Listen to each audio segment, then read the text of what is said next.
In this talk, Ray and I take a closer look at the word transcendence. Language and perception of symbols are very important. We hear the word and how it's used oftentimes when it comes to awakening consciousness, but do we truly get what it takes to transcend and the fundamental process behind transcendence?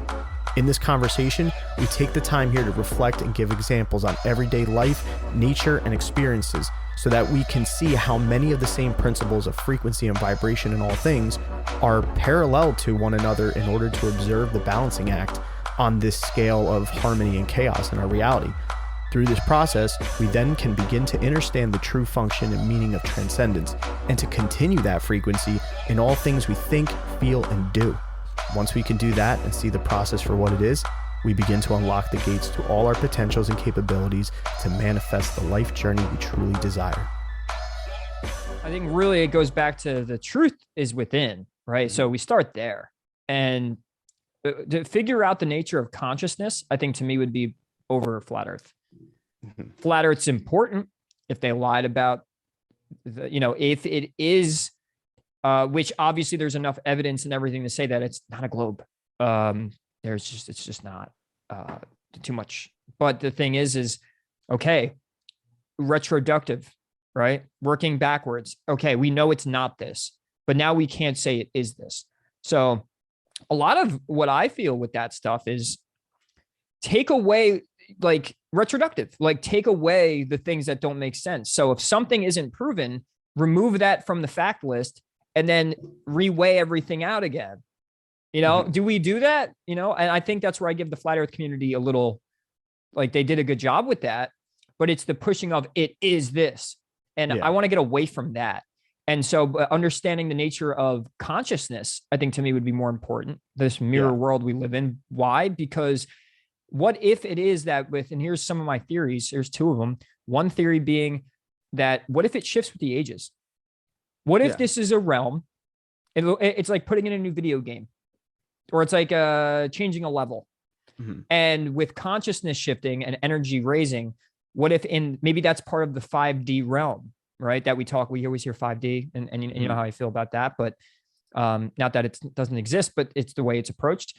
But what if that could be the thing, or they really could have skewed it, lied about it, and it was for power stuff, and all some of the conspiracy stuff could be absolutely correct, but it's about being suspended about it. It's suspending your beliefs. It's like the thing of 2022 now. Like this is part of our mission statement. 2022 is all about suspending your beliefs, allowing yourself to stay in the area of speculation and continue to learn and continue to open your mind and continue to converse with people without being a schmuck. Yeah. And I agree. I'm going to build off that because it's, if we're saying the shifting of an age, what a lot of is said is that when there's a shifting of an age, there's shifting of consciousness, right? So if there's a shift in consciousness, that means that the conscious observation of our reality is going to be what is determining. And maybe if it's enough collective conscious observing the reality in the sense that, say, the earth is a globe, then in our physical reality, that's what it becomes.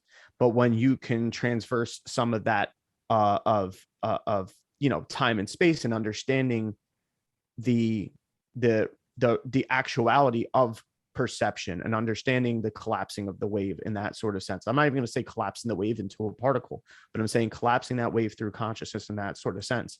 Then you can start to see the alternate realities as well. And regardless, what that comes into is that understanding consciousness itself.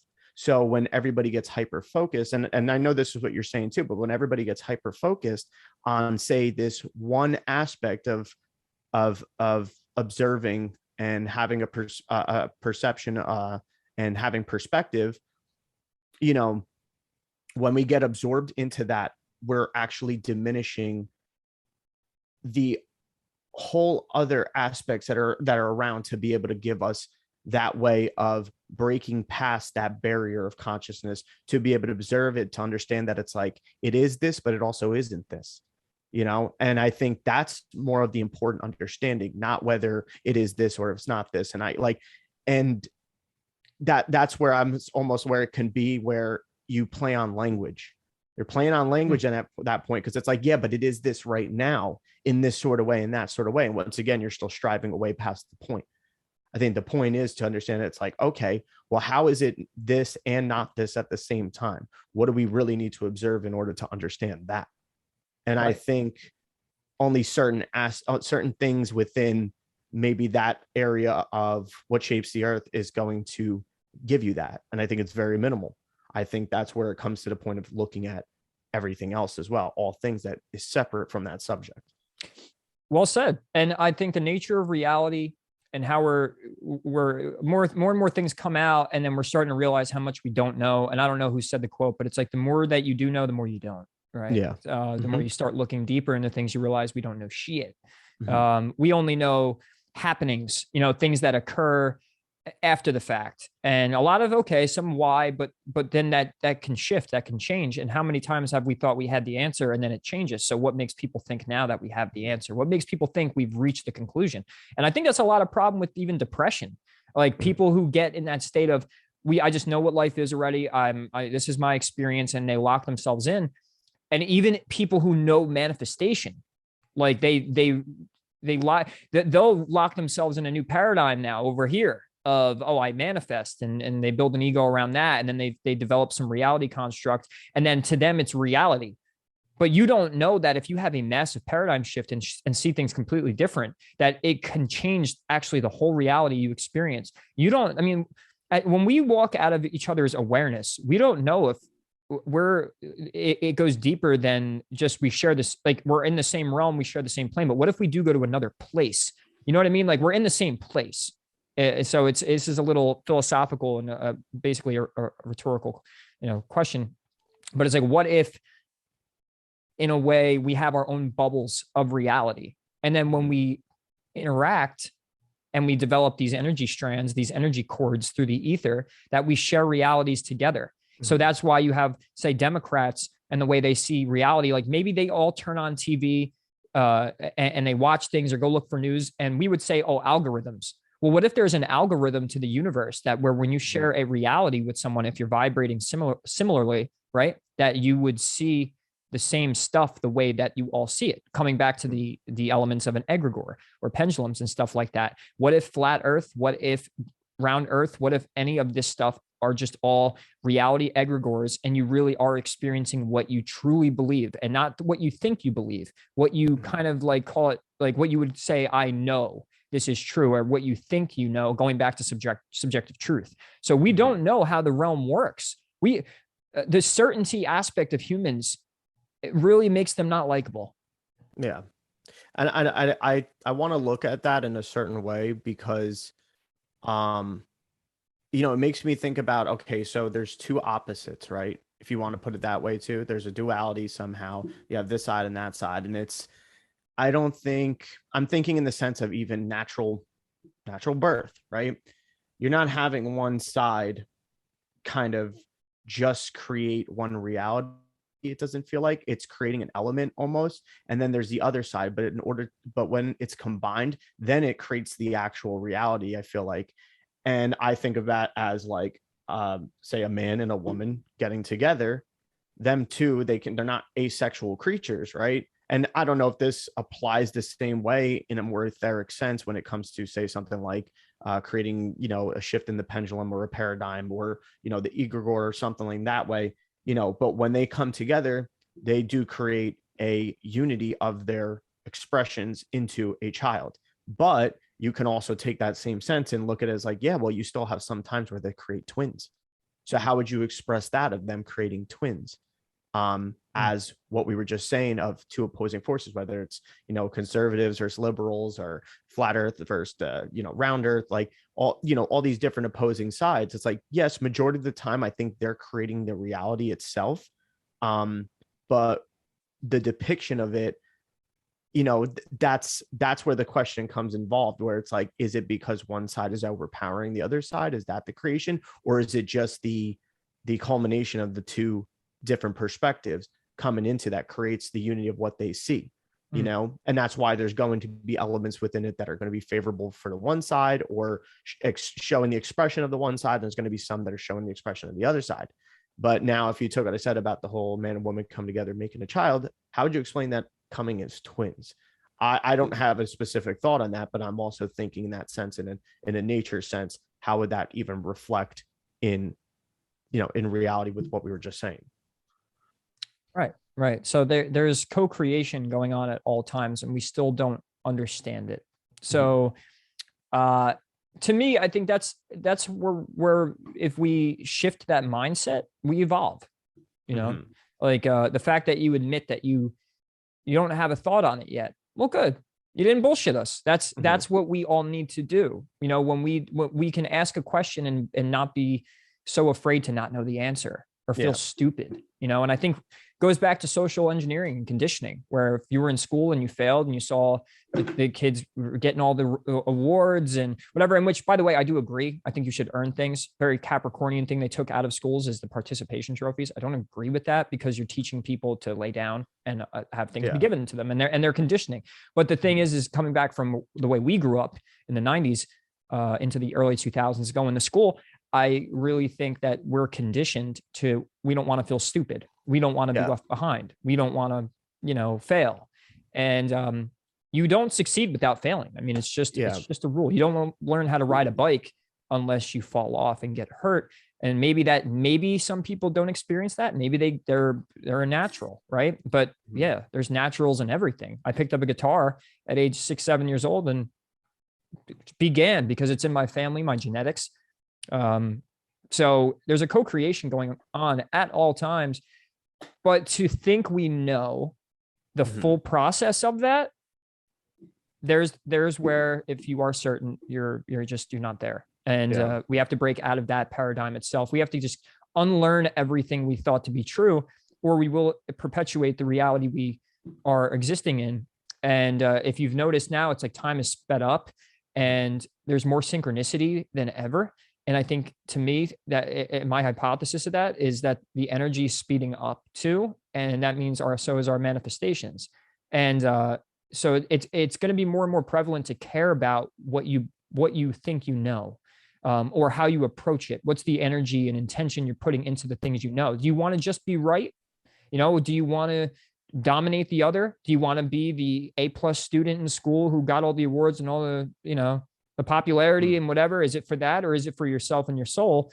And this is why I love the mirror concept of the universe, that you can't lie vibrationally. So you're going to always get what you're asking for vibrationally, opposed to what you're asking for in words and thoughts. Yeah, absolutely. I mean, I think that is the paradigm, that whole social conditioning, whether somebody wants to say it's under a type of egoic patriarchal type rule and stuff like that. I mean, I think that's the problem. Like you were saying, even with, being a go-getter, that whole thing. There's nothing wrong with, working for an establishment of something, or working for, some sort of type of gain in a sense. But I think we become very focused on the achievement rather than the process. It's like we're focusing very much on the achievement, the status of it, the pride behind what that means as it's identifying for yourself, and that, rather than really more so honing in on, and I don't think you could do this too much in the other sense as well. There needs to be a balance where it's like focusing on the process of it, which failure would be a process of it.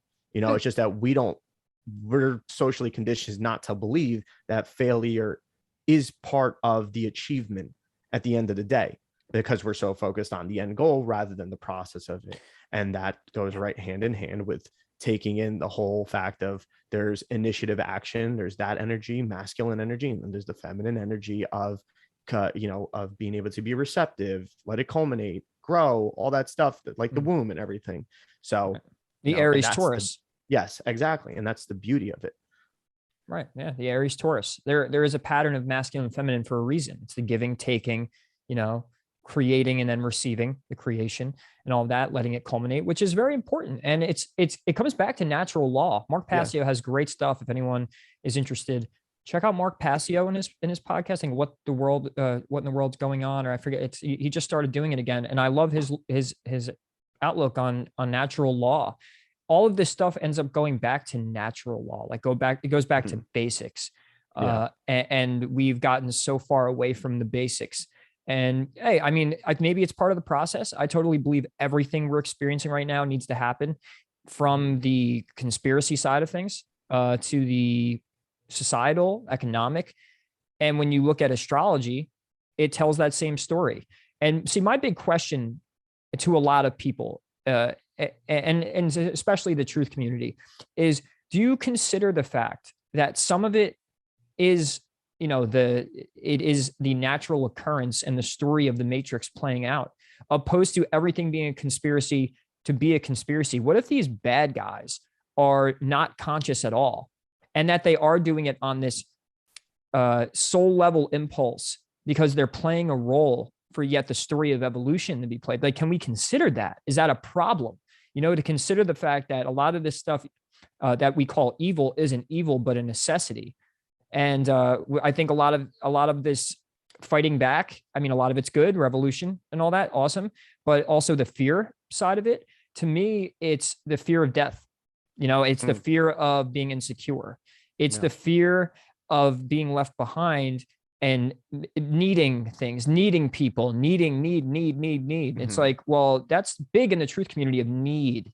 I need to have the attention. I need people to listen to me. I need to know it's a conspiracy. I need to know there's a bad guy. Yeah, we're living in lack at that case all the time. And then we wonder why we don't come together. We wonder why we never get a win. Right. Well, maybe it's just the energy we're putting out, and then we just have to kind of lighten the fuck up, like lighten up and open your mind and stop focusing on just the bad guy. If you believe in manifestation out there, right? If you believe that you manifest your reality, what do you think you get when you're constantly focusing on fear and the bad guy? Yeah.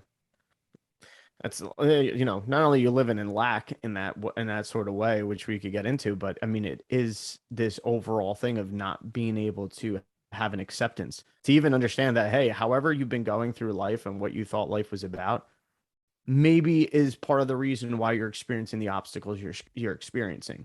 It's not just some defect in yourself. It's not just the man keeping you down. It's not just, you know what I mean? Like there's a lot to it that actually is in your control, rather than feeling so helpless and shit. Like that's the big problem. And I think that's what leads us into this whole conversation that we're going to have today about this whole, seeing the reflection of what is transcendence in everyday life, how this applies to our spiritual selves, Right. Yeah. I as I've studied and researched and unbiasedly, and I don't do this for a side. I don't even do this for this podcast to succeed. I don't do it for anything else other than the discovery of truth.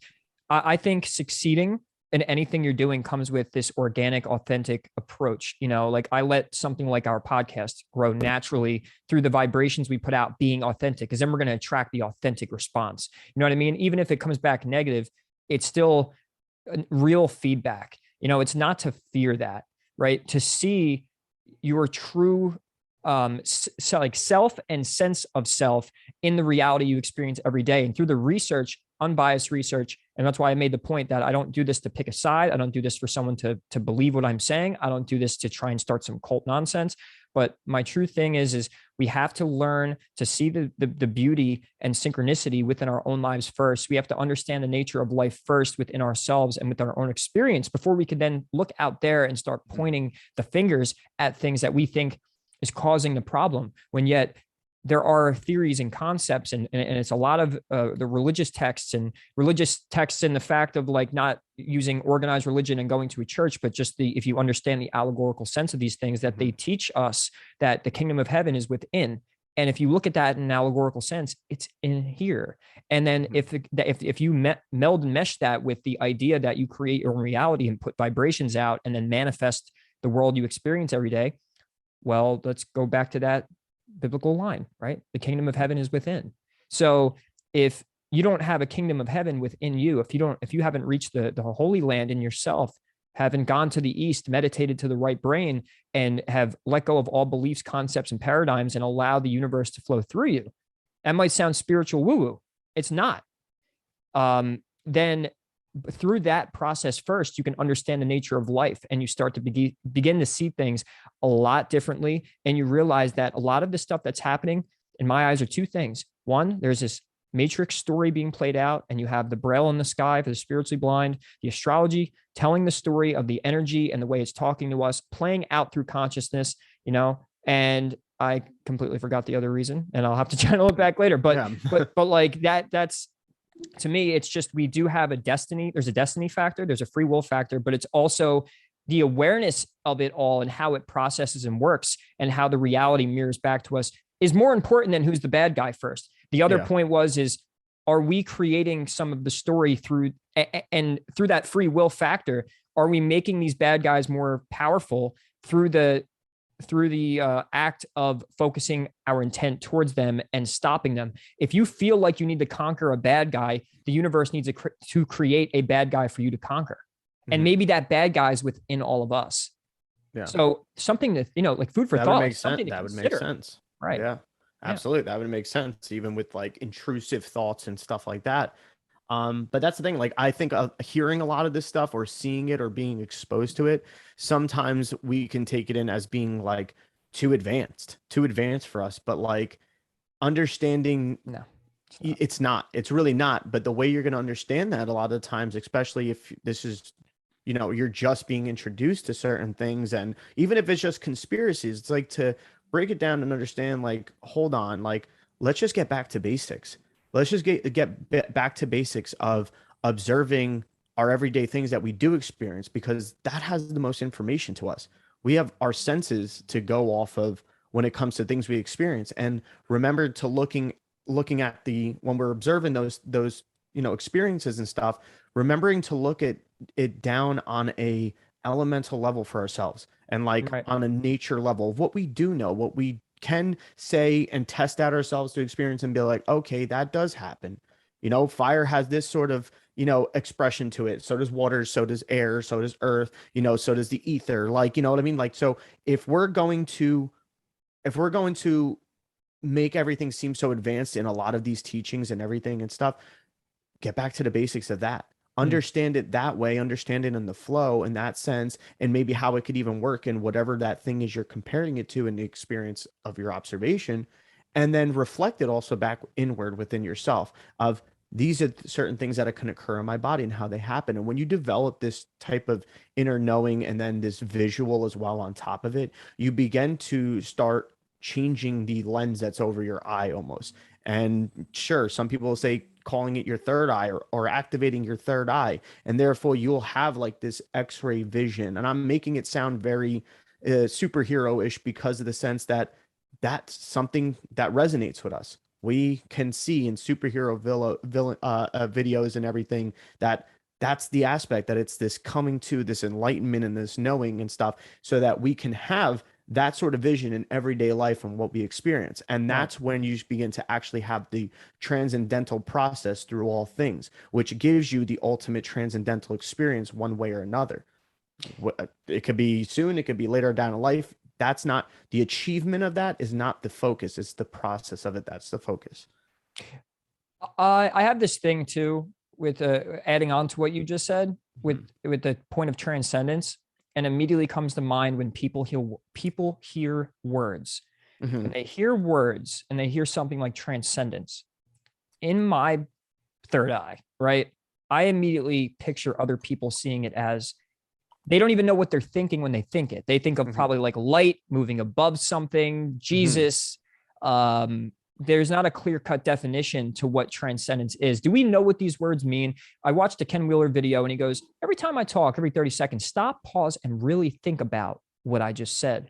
How many of us do that, right? Like, how many of us actually sit back and think and don't approach the thought process with a predetermined paradigm of, I'm going in with an assumption, I'm going in with a foundation and a belief system. And of course, you need some to an extent. So I'm not trying to exaggerate that, but more so of, when you hear the word transcendence, what do you really think? When you hear certain words, nirvana, what do you really hear? And what I'm saying is when you hear the word and it hits your brain and you analyze it, what are the images and what are the things that come up? And have you ever really fully studied your own mind and your own, concepts and stuff? And do you really understand these things? Because when it comes down to transcendence, I like to simplify and say, you're moving above something to see it from the full 360. You're seeing it from the above, right? You're moving above it so that you're no longer under it. That's why with like, be careful with words.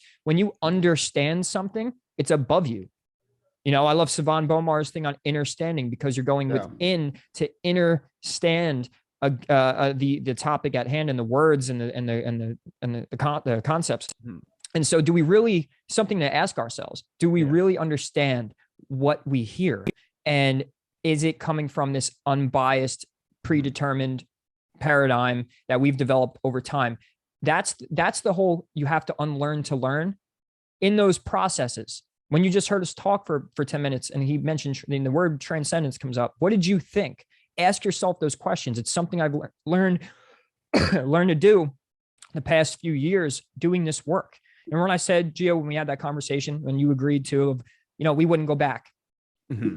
Here's a key element why I wouldn't go back, to add to that I've learned to listen intently, and then also, and that's where that whole speculate thing that we're on right now, and probably will be on forever because it's so important, is to speculate and go within and see, well, what am I getting out of this? What am I getting out of everything that I'm listening to? Did I understand the words that just came out of their mouth? Yeah. In my own way, in a way that helped me, it fed me, not egotistically, not to feed your agenda, nothing like that. Yeah. Did you understand? I almost just said it. Did you understand it? So yeah, you come to this inner phenomenal like gnosis within yourself, that it flows through you.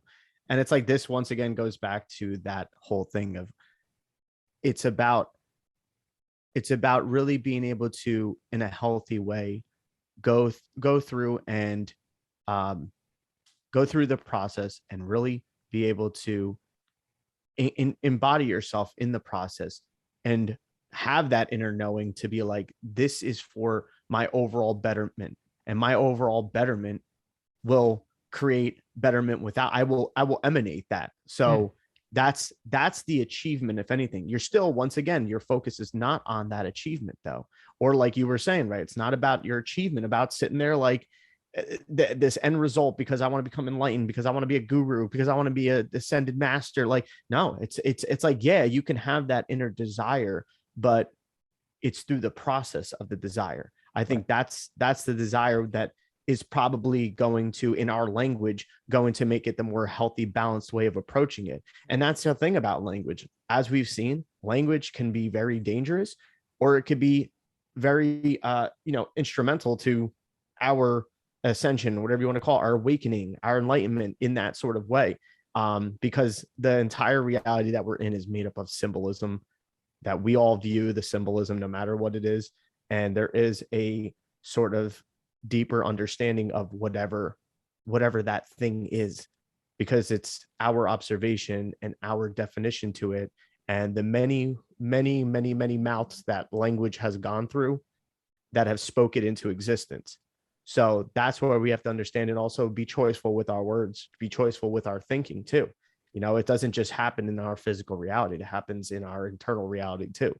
So it's pretty crazy, and it's something to be mindful about. I think that's the importance of what we're really missing when we're talking about mindfulness. I think that's what we're really missing when we talk about acceptance. We're not taking it on a deeper level. We're just taking it from these, quick relationship experiences of, my parents. And don't get me wrong, that's important, very important to look at that, because you got to look at those shadow sides and stuff and understand the process that happened to kind of get you where you are. Not that the external thing that happened is the process. It's the process of in which you took it in and went with it and ran with it, and remember that there is choice there. There is choice in our decisions that led to one thing to another thing to another. So it's like, of course, that's important, but to get away from maybe just some of these superficial type relation experiences in order to understand ourselves as people, maybe does need to come from more of a different naturalistic side, rather than some shrink or some psych trying to tell you that, this is what's going on because of our studies of how many people have done this and stuff like that. And because what we've defined it, another symbolism of this diagnosis, rather than understanding that the healing element, the process of healing, is the thing of which that you're trying to achieve. So don't work on the achievement because of, I want to be healed so I could do this. You know what I'm saying? So it's a long line process, but once again, you could just get back to the basics. Yeah, I mean, and we could have hours and hours of talks like this, in which we love to do. So of course we Yeah. can get into complexities. There's no problem with that.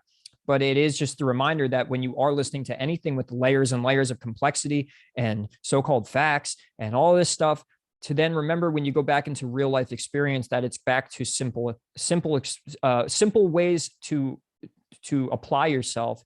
And it has a lot to do with self-awareness and intentions and stuff like that. So developing a self-awareness is so important. And when you said the word mindful, immediately in my mind, it's like, well, maybe there's a play on words we could shift. In a way, you have to be mindless. Yeah. Because if you're mindful and your mind is full of shit, then that's what you're going to get. Right. So I think to get to a more authentic and genuine state of mindfulness, we do have to get mindless first, get out of the mind, get out of the way we've perceived things our whole life. And when we do that, we could start seeing things different. And I do think too, also, that you build a muscle now for compassion and the ability to really listen, let things hit your brain and not be reactive, or don't just wait to respond when you're listening, because then you're not listening, you're waiting to respond. Right. So it's like our approach to everything is just it is superficial. And so now we have to evolve. I think up to this point, we've evolved in a natural state of where the nature has done a lot for us.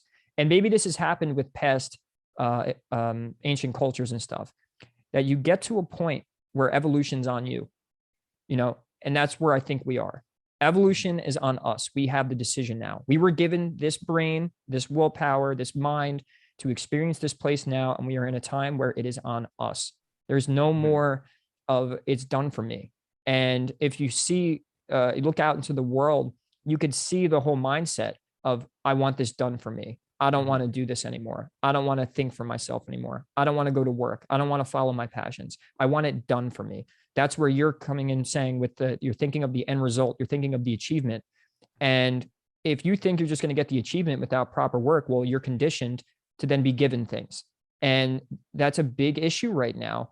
And politically, and I'll make this clear, I'm on no side. I'm an independent thinker. I do not associate with any egregore of politics. I care about humanity. But when you come to one side specifically, and I think we would know who they are, is they're trying to get it to where they're creating a docile world, a socialist world of things done for you. And it's going to create a docile and infantile world. It's going to digress humanity. It is up to us to evolve. Yeah. And so when we realize that, then we could start really, truly begin to, take our situations and better them for the sake of expanding our consciousness, making the world a better place, creating real, sustained and established relationships. But until we think, and by the way, that definitely relates to the manifestation community as well. Things being done for you, no effort, no work, looking for a shortcut. Yeah, no communication, none of that. You have an entitlement problem, and that's my problem with a lot of that, right? So this goes holistically to all groups, all cultures, all things, that we have to get out of the mindset of welfare. Yeah, I think that whole docile type attitude, what comes with that after going through it enough, eventually, I think any person in that docile nature will eventually see that all things that maybe they once desired or that they were trying to achieve will be stripped of them. That will not be their priority anymore.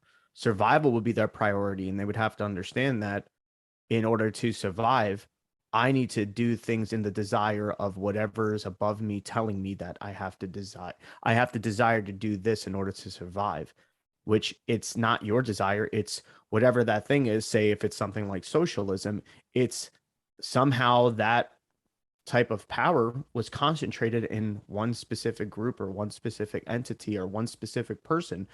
And now all of a sudden, the things that you wanted to do, you thought that what you thought this equal type of way of receiving and being provided for would do for you, when you have those extraordinary imaginations and those things you wish to achieve and stuff, there's a glass ceiling now placed on top of you, and you no longer are able to achieve those. So therefore, the meaning of which you do things is now destroyed. Now you are going to be doing things simply for survival and to be obedient in a sense of doing things of how your master is telling you to do. Now that is, once you get to that point, that is an extreme, but like I said, I think on the path to certain things where we think that just one way is going to cut it, I think that's the danger that we see in the long run, is that type of suppression, basically oppression, whatever you want to call it, and I think that's the things we need to get real with and have acceptance to understand that not one way is going to achieve this sort of utopian ideal. Like, it's not. And I don't think necessarily a utopian ideal under the circumstances of materialism is going to ever be a good idea, ever. Not until we come into this collective understanding of our own humanism and true humanism and its connection to nature, that it is part of nature. We always hear people I'm trying to get one with nature. You are nature. Why are you trying to get one with it? That's that illusion of separatism. Right. Yeah. Once again. Yeah. So, I mean, I think that's the thing that takes into consideration. That's why when I say mindful, people, once again, might even take mindful and think that it's like, oh, you have to be able to have all these thoughts and stuff. No, you need to be able to mind your mind. Yeah. Mind your manners, mind your mind, mind yourself in that way. You know what I mean? And the mind is, and like what you're saying is that you definitely need to make sure when you're minding your mind with the mind, you got to make sure that mind is clean. And how do you clean it? And I think a lot of what we talk about and stuff is part of the process of it, because we are once again actually remembering our attunement with nature by looking at through ourselves. It's all a reflection. Well, and greatly said, because back to my point with transcendence, the word, when you said, when, and that's why I kind of like nicked at it, right? Mm-hmm. Like when you heard mindful before, what did you really think? And now you're pointing that out. Right. And so, but it would, I think when I say mindless too, to reiterate, right. I'm saying if you want to become one with nature, right. Yeah. When you're becoming mindless, you're allowing nature to flow through you. It's that state of meditation. It's that flow state. If you're in the sports, anybody out there, go look up the flow state. There's also a book called Flow, I think, or Flow State. And Kobe Bryant used to talk about it, the flow state. And a lot of sports guys, they get into a state where you could see it in their eyes on TV. Yeah. You're releasing this type of, resistance to the physical and stuff. Like, that's where that whole mindlessness, you can relate that to stillness. It's getting to that singular point. That we all of creation, all of nature has in common, in order to become in harmony and become in balance with it.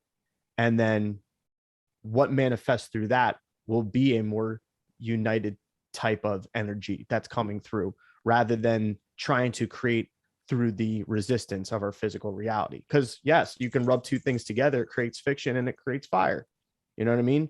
That is two things going head to head that are creating something. Sometimes necessary. Yeah, exactly. Sometimes it's necessary.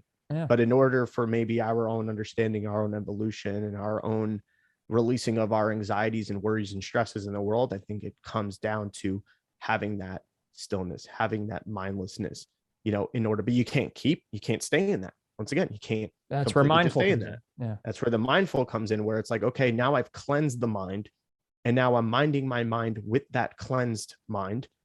Therefore, the logic comes back in. Therefore, but what did we do? We went back to the mother. We went back to the root. We went back to God, whichever one you want to call it. You went back to that omnipresent moment in order to cleanse, in order to even maybe sometimes people receive information through that center. And it becomes a source of logic. It becomes an energetic cord through and tapping into and hitting a neuron and going through the whole electrical grid of the brain and the body and everything. And that's how we get into this physical reality, and we get moving and we get creating and we get doing things again, rather than just waiting for something to happen for us, waiting to be saved or waiting to die. I'm glad you also said the water aspect. You're talking about elements and when you said mother, I thought water, or the state of allowing, for me, reminds me of flowing water, I guess. So maybe I was the embryonic fluid. Yeah. So, and I guess when you're saying all that stuff with the mother and returning back to God and all that, and we always make God this patriarchal guy in the sky, True. when yet True. it's definitely both gender. It's not even a gender; it's energy. Hermetic.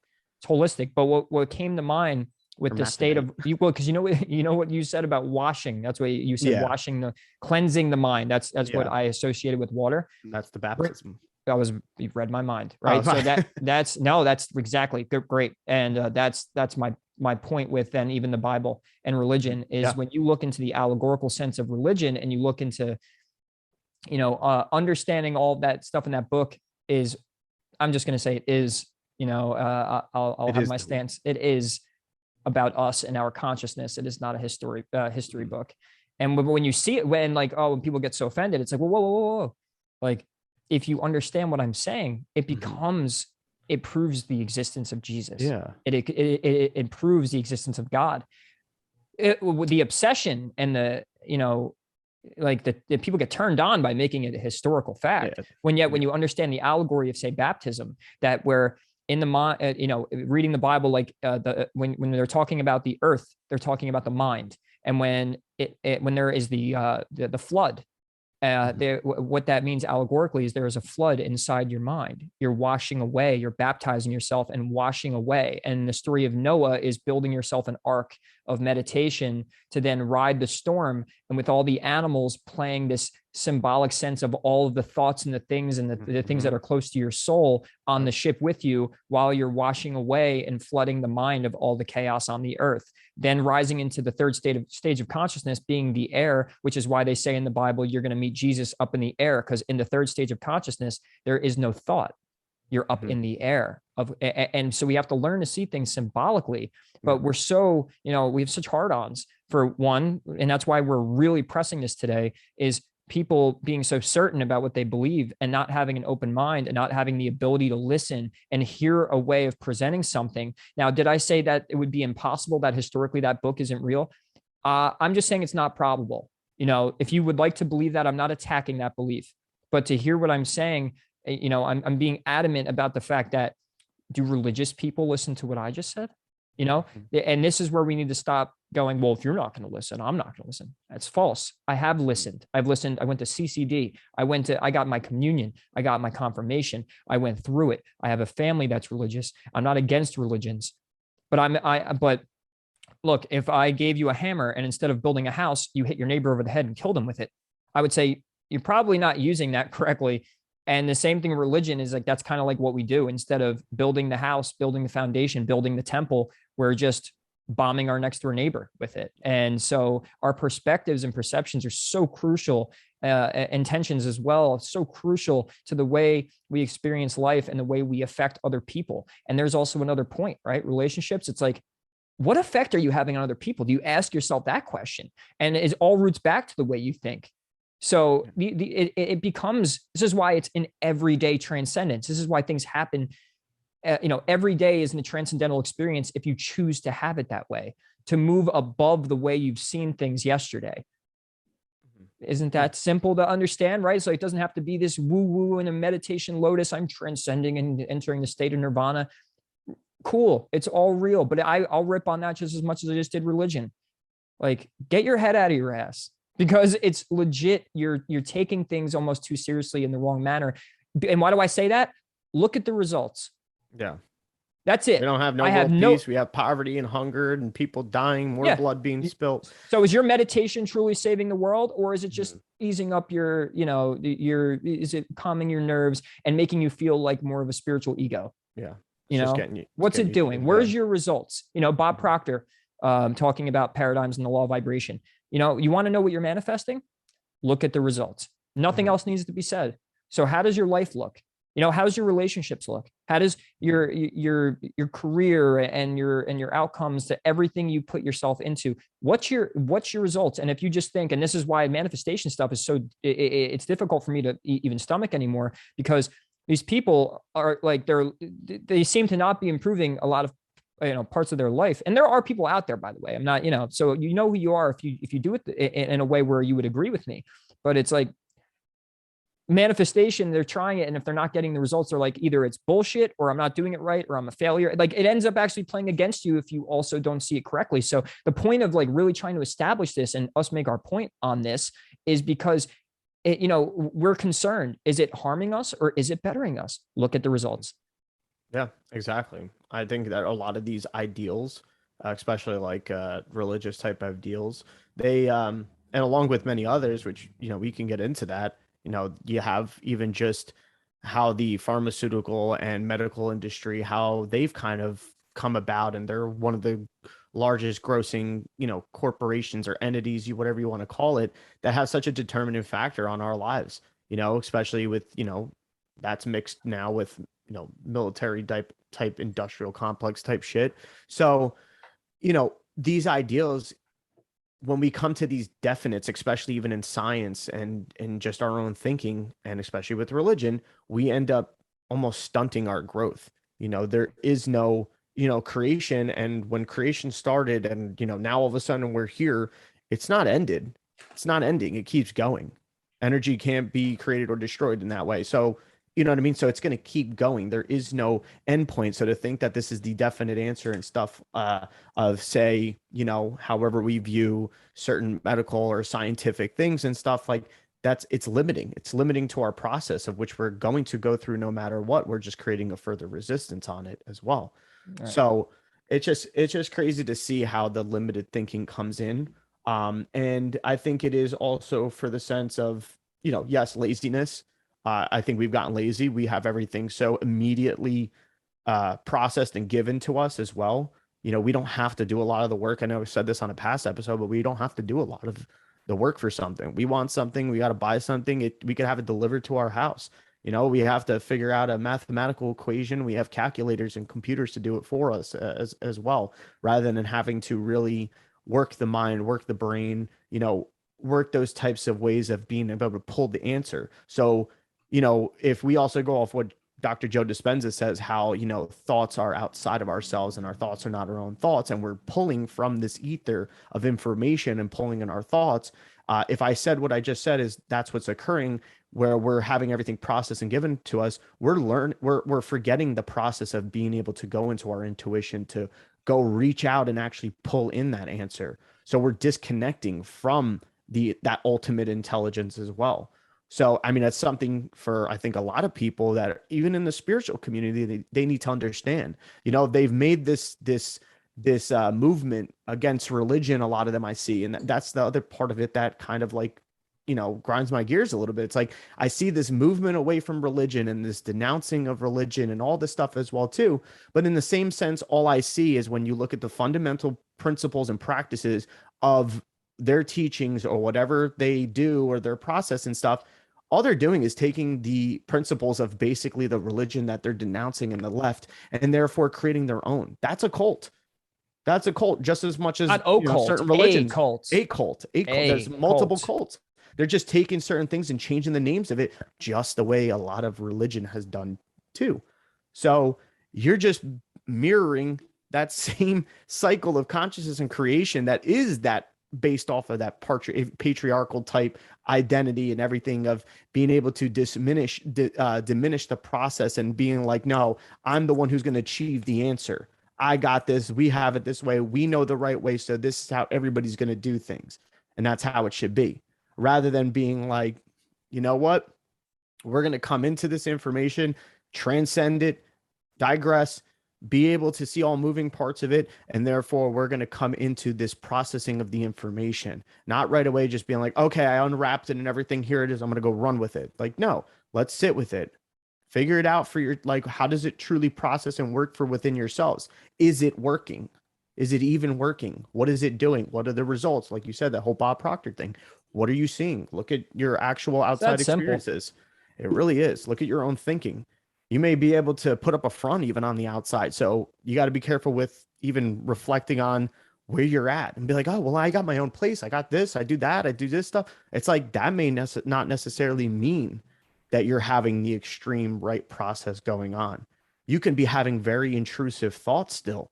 You could be having certain stresses and anxieties, which are causing, inflammation in your body and pain and all this stuff and disease.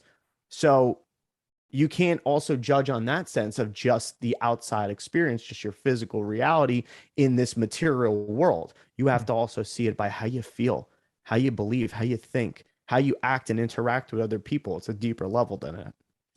Yeah, yeah, and moving on from this, I want to really touch up on some things with and showing people more of the matrix code, and I think we want to do this more often, at least have little segments of showing synchronicities, and it has a lot to do with just how the occult, how the hidden things are in everyday experiences, and a lot of it's on the stage of the world itself. And if we could see the bigger ones, we can learn to see the smaller ones, right? So if we learn to see the bigger picture synchronicities and the playouts of the matrix, where we think, because a lot of people, when they think they like things repeat, they land on certain days, there's a certain numerology, yada yada yada. The creeps use astrology to do these rituals. I'm not saying they don't, but I'm also saying that there is this element that we have to learn to accept, that the matrix has its own language, and a lot of it might actually be through consciousness of us, of ourselves. We might be manifesting it, and what the universe does is it talks to us through symbols and people and experiences and language and all of that. It has a way to show us things. And so I grabbed a few things, and by the way, I grabbed this off of Bill Donahue's website, hiddenmeanings.com. And don't mind the I'm very anal about how my notes come out, and Evernote will not put these pictures in the middle, so it makes me very upset, but it's okay. That's just my Virgo midheaven talking some shit. So I bring this up because there's synchronicity every day in our lives, and if you have the eyes to see, you will see it, right? And so for me, what unlocked this was seeing certain synchronicity, and especially in synodic cycles and astrology. And synodic cycles meaning every time Saturn and Pluto come together, there's a plague in Capricorn. So so why is it these things happen all always at the same time? Is it conspiracy? Is it the creeps? Is it the elite? Is it the Illuminati? Is it the Knights Templar? Is it this? Is it that? Yada yada yada. What if there's a deeper layer? What if there's a transcendental layer beyond all this? And if you're not seeing this on screen and listening to the podcast, I have a page up, and it's titled "All the World's a Stage," and it begins with a picture of Obama being a black president with a Muslim name, and his name was Barack Obama, right? We know that, Barack Hussein Obama. Now, in 2012, the prophecy says that this Earth's current living values will culminate. We have the amazing Pacal Votan prophecy concerning 2012, which is obviously playing itself out in our lifetime and right before our eyes. There's also something else interesting, and Bill asked the question, who is writing the script? It seems that someone somewhere is diligently orchestrating all of this. Now, immediately, conspiracy theorists jumping out of their bathtub with the rubber ducky, throwing it my way, and I'm dodging it because no, get your head out of your ass again, because that's assumption. Like, have you heard these things and considered these things? And if you have, and look, you've worked it out, like, and if you really think humans can orchestrate all of this, I mean, I think you're a little nuts, because everything's just too perfect. They picked this guy when he was born and named him this. Too much credit. It just too much credit to humanity, when yet there's something more beautiful and big going on. And yes, it is including negative things, but negative is just a construct that us humans have created. Because in the end, it could all be for evolution, and we have to start considering that. So yeah, he talks about the president's full name is Barack Hussein Obama. It seems as if this is orchestrated by somebody, doesn't it? Some may think this is stretching it a bit, but remember, if this is coming from the higher photon, meaning the higher light, meaning God, meaning the matrix, or the architect or creator, the source of the matrix, higher photon, then it is up to being attentive to all the clues that come our way. We are in a drama, and there is a director, and you should be following the clues. The key to understanding life and the nature of life is for us as human beings to understand that existence is a form of drama. Things are orchestrated for us so we may experience and learn. Strange things occur that have happened before. The play seems to go on with different actors playing out their parts, and we are part of that play. But things don't just happen by accident. We think that everything is something that just happened from out of nowhere, but that is not true. Or I'll add that some of us think it's all orchestrated by humans themselves, which I'm not saying some of it isn't. Of course, there is. That whole order out of chaos thing. You know, right away we have this Masonic Illuminati type association, but when you really observe the language of it, even the Latin, if you want to go back to it and stuff. But when you observe the actual phrase itself of what it's saying, is that that is the intellectual property of our nature of reality, that there is a drama unfolding through the chaos that's going on, that has this sort of you know, synodic type way of creating form and having some sort of order to it. And therefore it's the living in that chaos and being with whatever is the order type flow. Right. Which actually would then be order and not chaos. And there's no such thing as chaos then at that point, right? Like we that's just a perspective, or perception that we experience, thinking it's chaos and thinking everything's at random, when yet there is order out of chaos.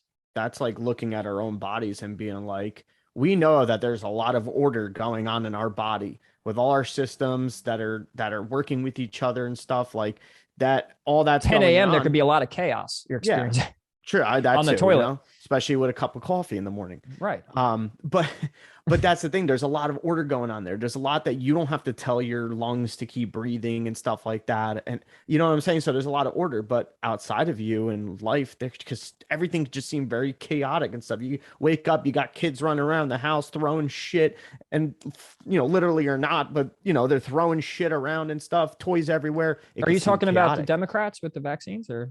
Well, I mean, you got that too. I mean, actual fucking kids. I mean, it could also be. Or is it the rich Republicans that are? It's the Democrats that are home with their kids because they're not working. Okay, all right. And this is nothing at all against stay-at-home moms or single mothers at all, because I come from a single canceled, mother too. Dude. You're canceled. All right. Yeah. Don't cancel me on that shit. I'm talking about you don't got a job. That's the only thing I'm saying. Your job is the parent. I watched the Bill Burr thing about stay-at-home moms.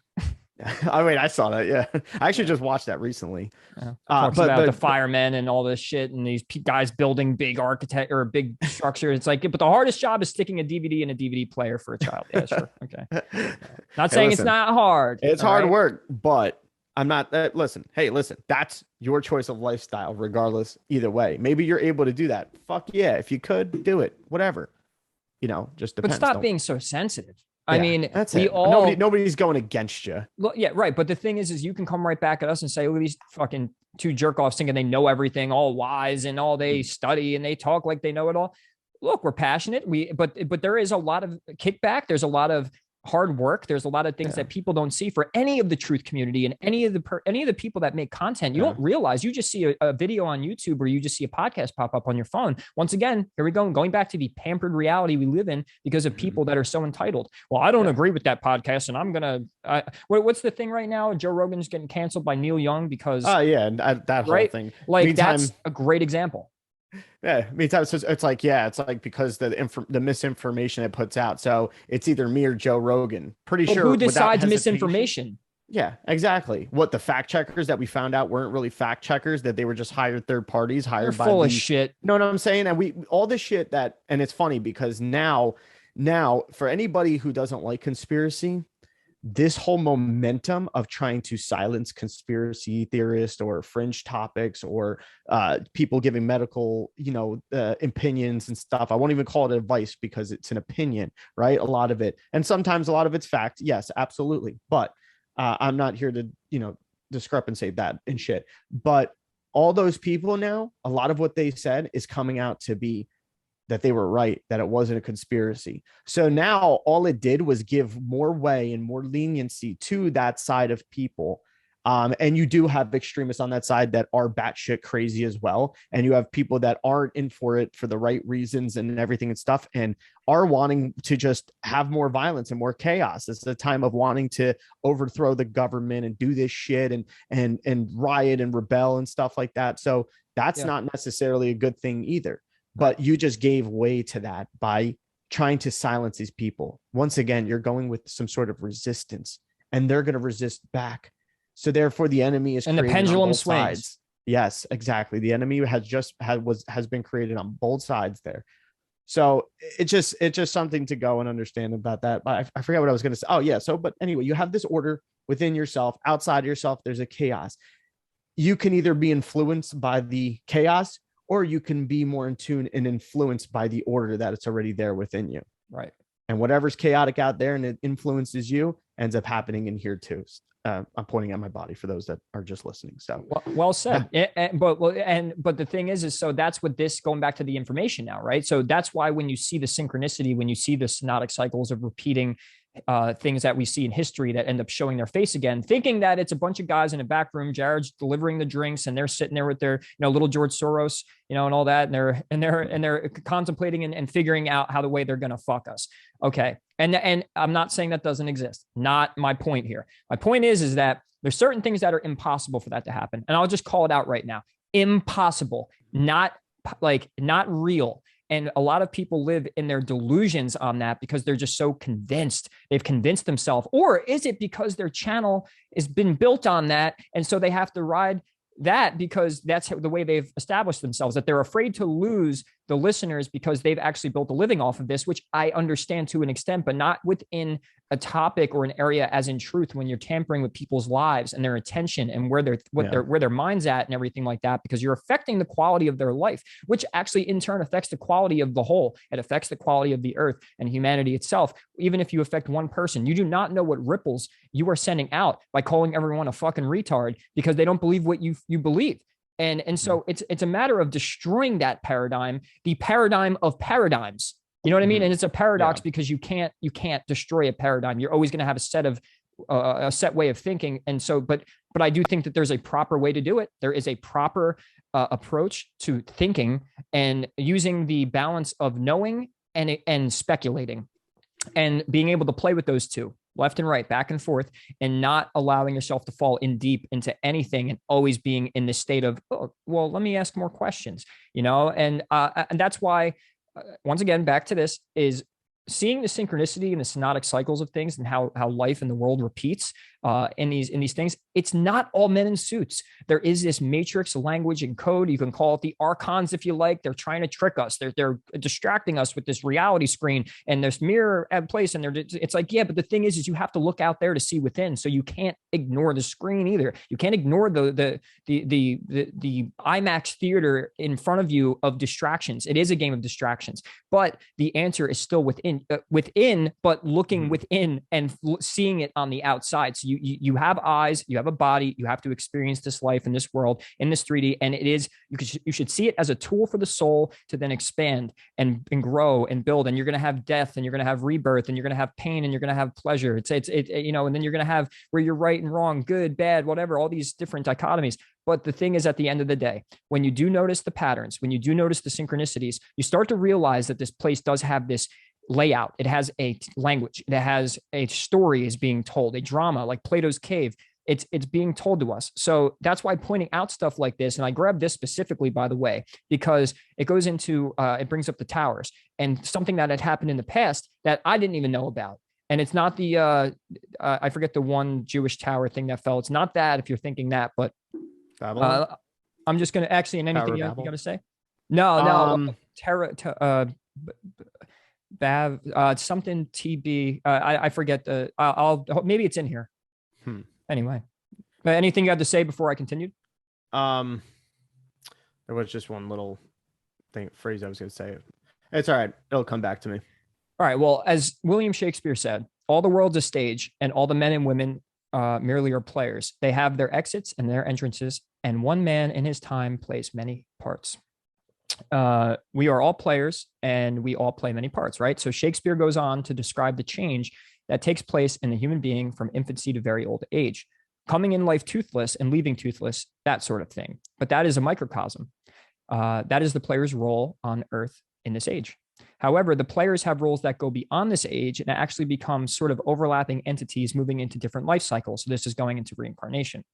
But so on screen, playing into the many parts and the things repeating in the story, you have and I know a lot of people know it out there, is the Kennedy-Lincoln connection of all of the things that are parallel. And some people really think this was organized. This was set up. Yeah, it's crazy.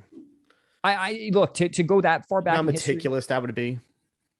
And how many people have to know and have to shut up, and we all know the nature of humanity. You really think these people have that high discipline? This is where logic comes in.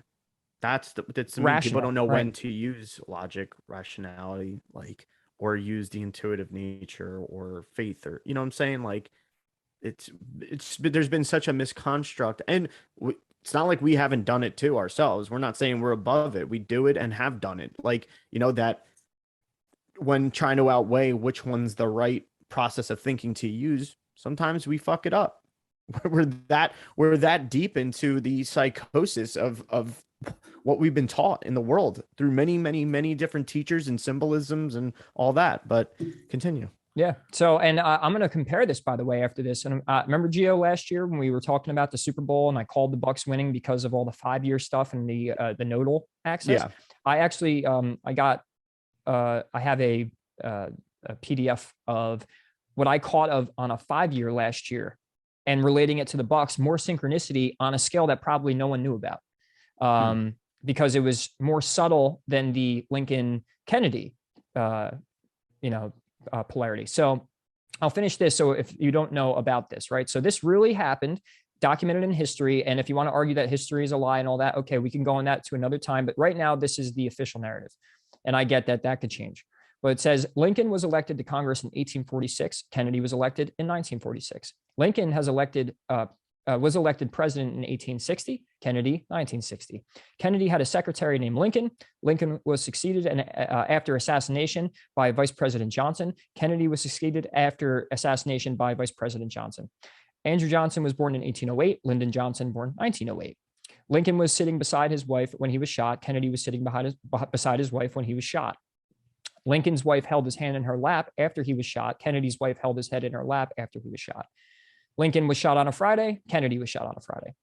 Lincoln was shot in a theater named Ford. Kennedy was shot in a car made by Ford.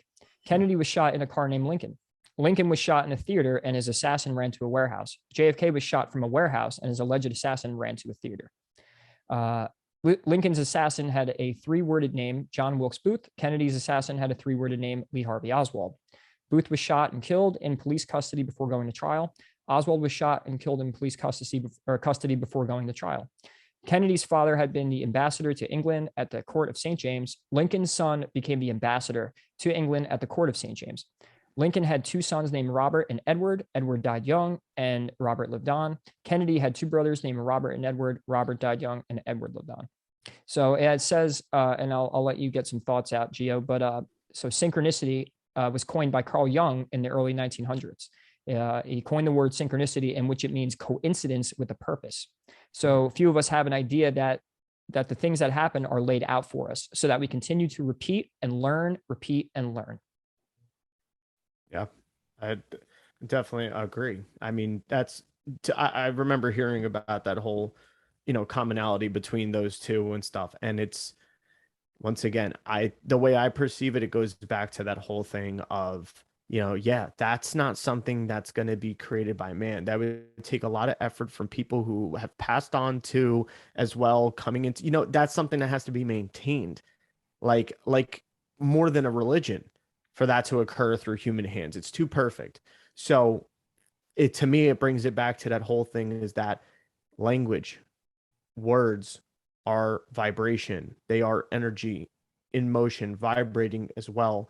On a certain spectrum of what we coin through frequency. And those frequencies create different shapes in order to then create form, and form creates physical reality as well and stuff. So it's this long line of that, whatever this frequency is and stuff. This is why you're seeing a similar emanation later on down life. First, you have Abraham Lincoln and his whole way of going through life and all the different symbology and language that's going on with that. And not only that, we're talking about people that are involved in a thing that involves mass consciousness and a lot of people as well. So it kind of gives some sway to it as well. Now we get down to, the 1960s and you have Kennedy as well and everything. And that whole situation, that long line of language and symbology, the words as well. This is why we're seeing the same frequency emanate from it. That's how I take it. Right. It's a similar vibration that's occurring, not because somebody set it up. Yeah, there is some sort of innate intelligence that's allowing it to form out that way, and that's the process of all of reality. Which that's the thing that we constantly are trying to explore. But it's not the sense that it's like somebody's tapping into it in this way to manipulate this shit or make it happen in this way. I think there is a level of manipulation that comes along. But I think I said it before to you. I don't know if it was just before or when we were talking another time, was that you can use the power, and the energy for creation, or you can do it for corruption. But if you're doing it for corruption, eventually the corrupter becomes corrupted as well. How that looks, I'm not going to say. It could look many different ways, the corruption.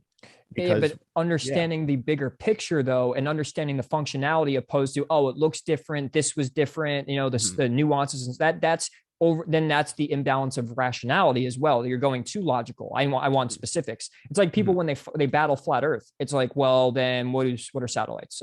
Then how far is the sun away? And if a flat earther goes, well, we can't figure that out. Oh, well, see, you don't know. That's it. You're beat.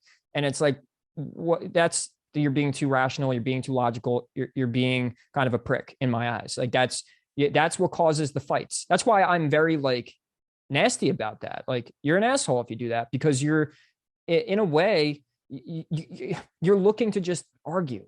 And it'd be one thing if you have a healthy debate. I've had healthy debates which actually get heated, and that's fine.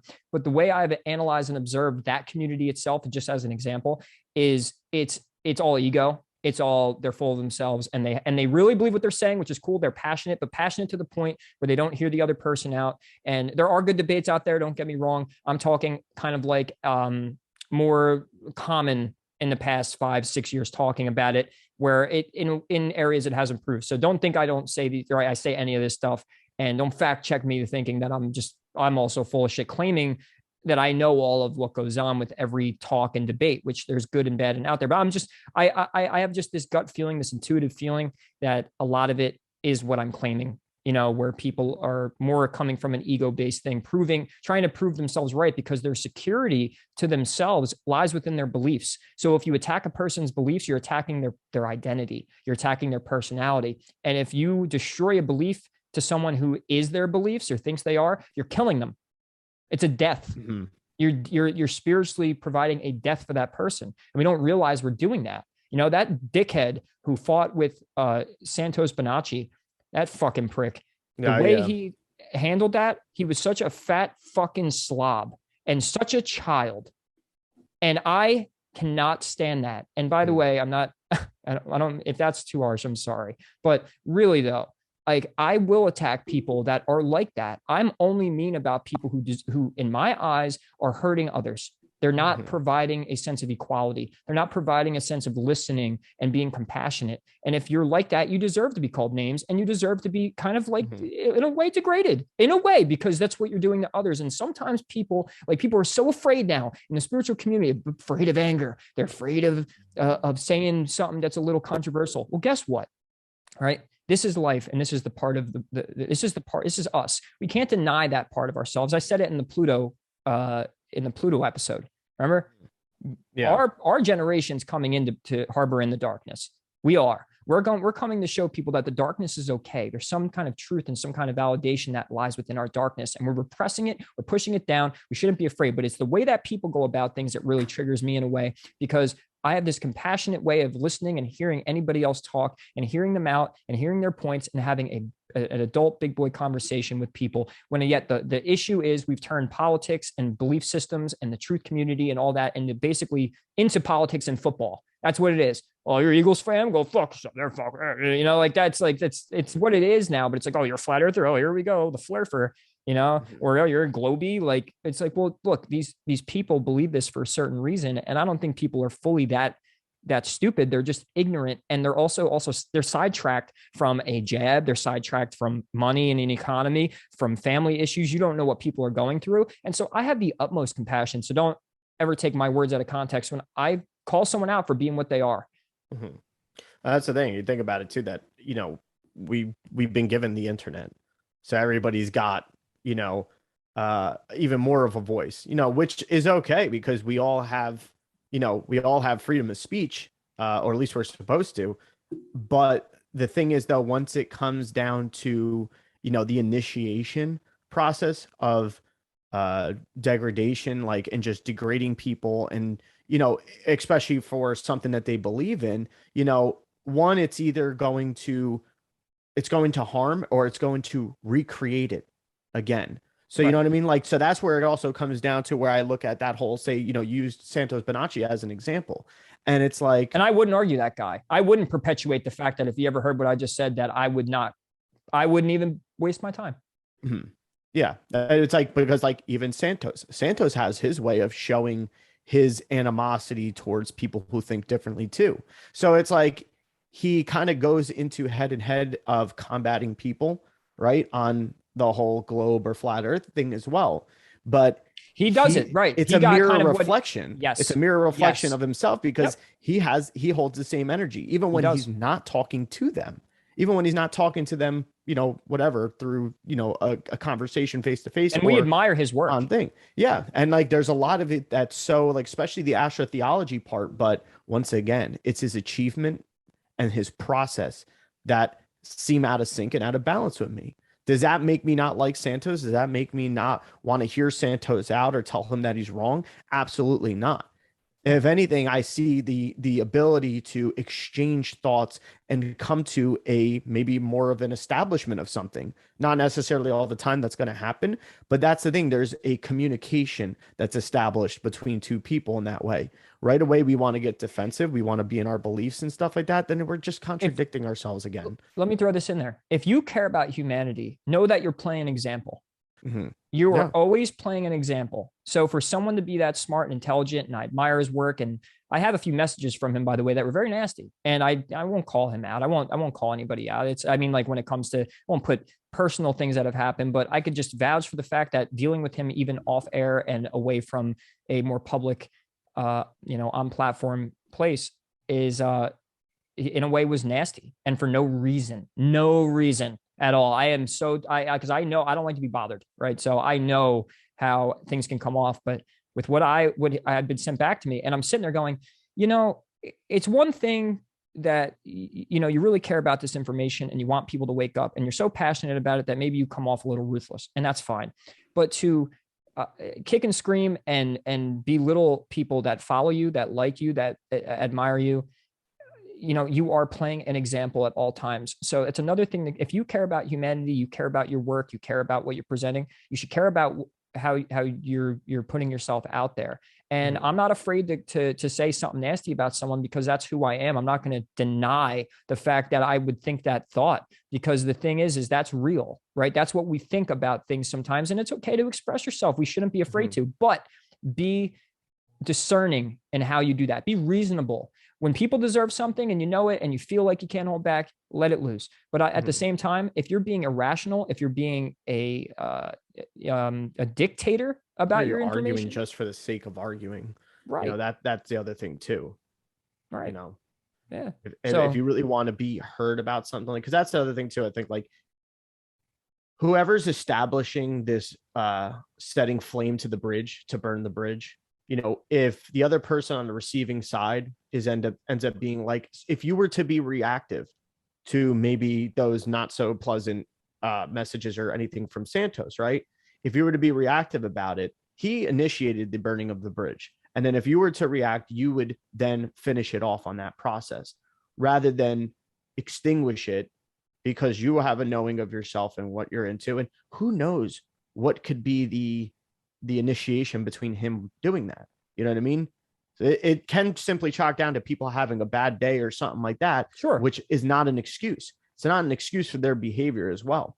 But also in the same sense, it's like, now you didn't burn that bridge, right? By being reactive. So therefore the line of communication is still available as well, which I think ends up being better than, say, that process and not being able to, fuck that guy. Like all of a sudden now there's a hate, now there's an animosity, now there's like a friction there between the two and stuff. And now there is definitely no sense of looking to be able to speak with each other again.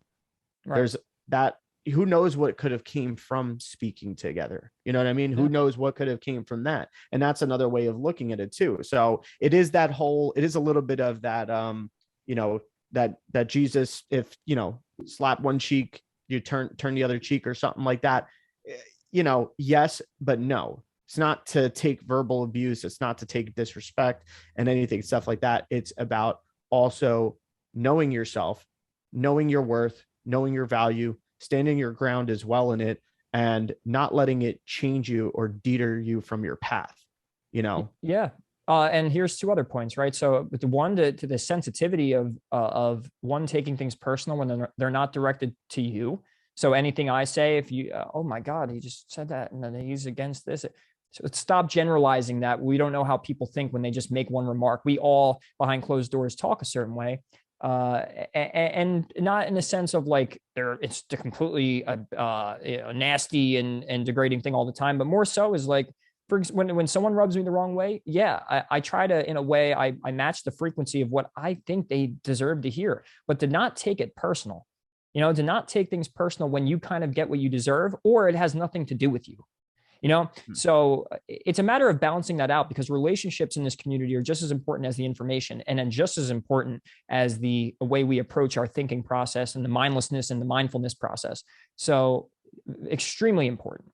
And so, getting back, let's get back on the, finish this page up real quick so we can just go through the synchronicity, just to get back to the matrix code and matrix language, because we're really trying to show people too. It's like, you don't need to be in the cult once you're in A with an A as an ABC cult, when you need to just see within your own life and in your everyday experiences, but first seeing it on the stage, because that's the most obvious place to look. So I just went over, the Abraham Lincoln and Robert JFK, sorry, and all their coincidences and synchronicities. So now we have Moses and Martin Luther King, which I didn't hear about this till I read this. So how could the biblical story of Moses and the reality of Martin Luther King not be intelligently programmed when one considers the circumstances? So Deuteronomy 32:48, and the Lord spoke to Moses saying, go up into Mount Nebo and you will see the land of Canaan, right? Canaan. Yeah. Mm-hmm. Which I am giving to the children of Israel. You will die in the mountain.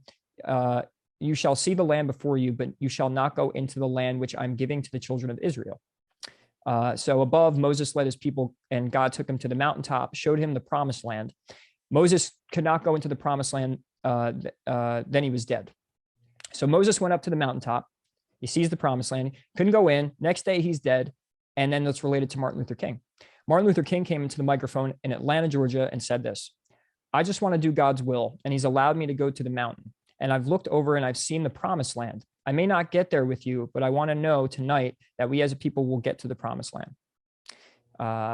So I'm guessing in a way he's trying to say that what Martin Luther King just said was exactly what was portrayed in the Bible. Now, did he go into the Bible and take it out? And he could have reiterated it.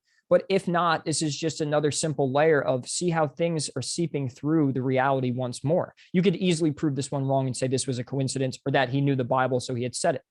But it's just, this is an example to be on the lookout for things like this, to open your mind up to this type of synchronicity, and don't think it's just your RAS and coincidence.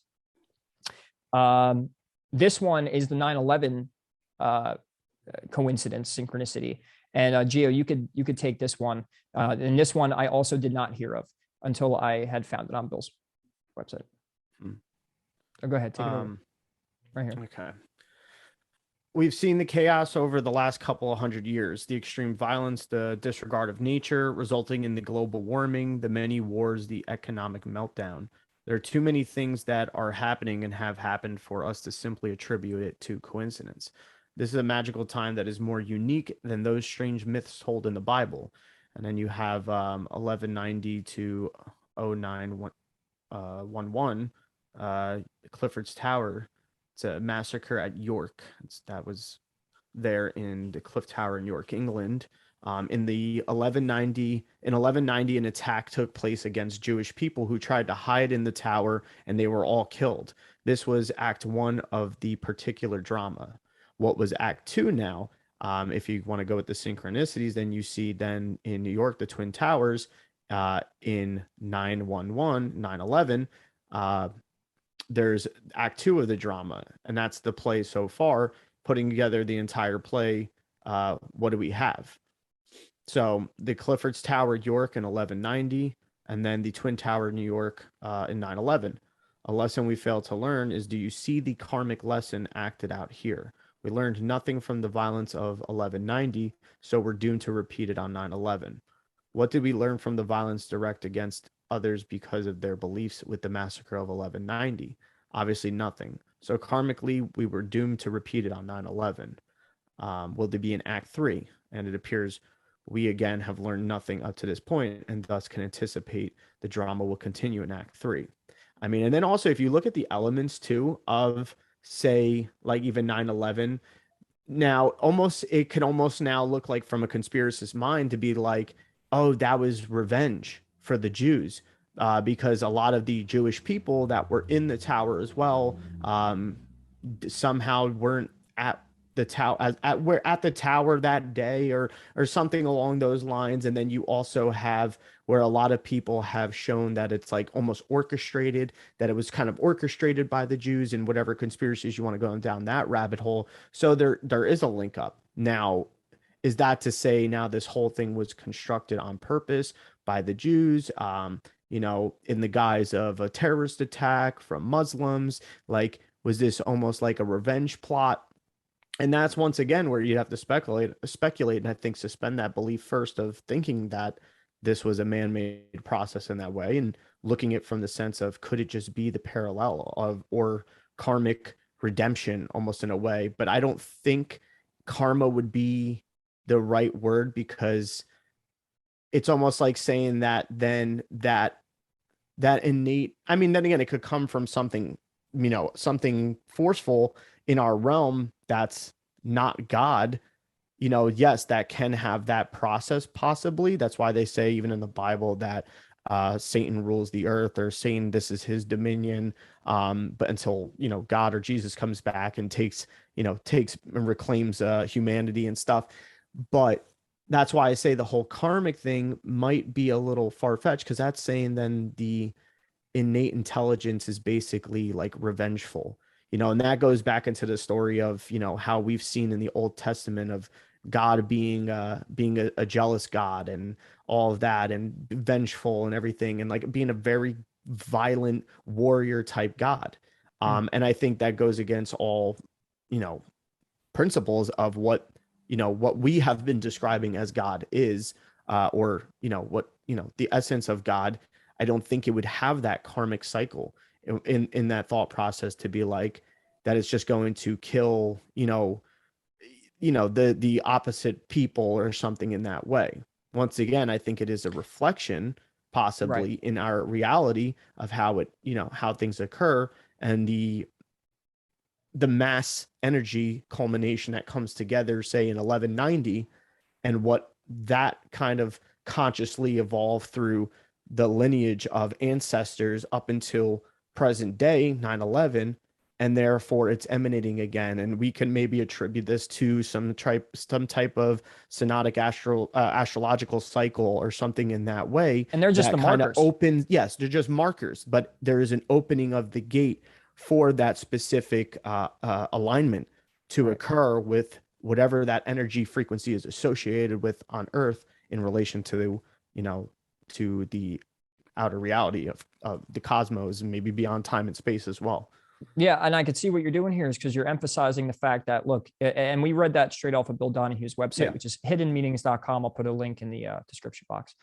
But I like how you see what you did there. So you read something that, by the way, I had grabbed, and I don't like to just be talking for an hour, so I like to kind of switch it up, and giving you that, knowing you did, you weren't even knowing what you were going into reading, and you read it, you were thinking to yourself as you were reading it, and then had to approach it, a part of it. It was a great example what you just did there. That you said, you read, oh, the karma, this is karma, and you said, well, wait a minute. Let's just make sure that we make this clear that karma can be a few things. It could just be the reflection and the emanation and the just ripple effect that happens to play out on the same numbers and the same type of numerology, same type of vibrational day. And then the story itself and the little elements. Now you could say, oh, flip though, but the Jews did this on this side and the other ones. It's not the point. Yeah. The fact is there can be that thought of spitefulness, which I think that's something that's part of what we in our physical reality have kind of, in a sense, aggravated more and Well, have brought that about more. yeah. Yeah. But like things have to play out in this reality, right? So of course there has to be a reason that it happens. Synchronicities and experiences in life just don't, oh, they happen. There has to be a story, a drama up to it. And kind of like when you're making a second part of a movie to a first, like a series of movies, and you got the second one that comes out of anything, that there are things that repeat in the second one that were in the first one because it makes the story a story and a drama.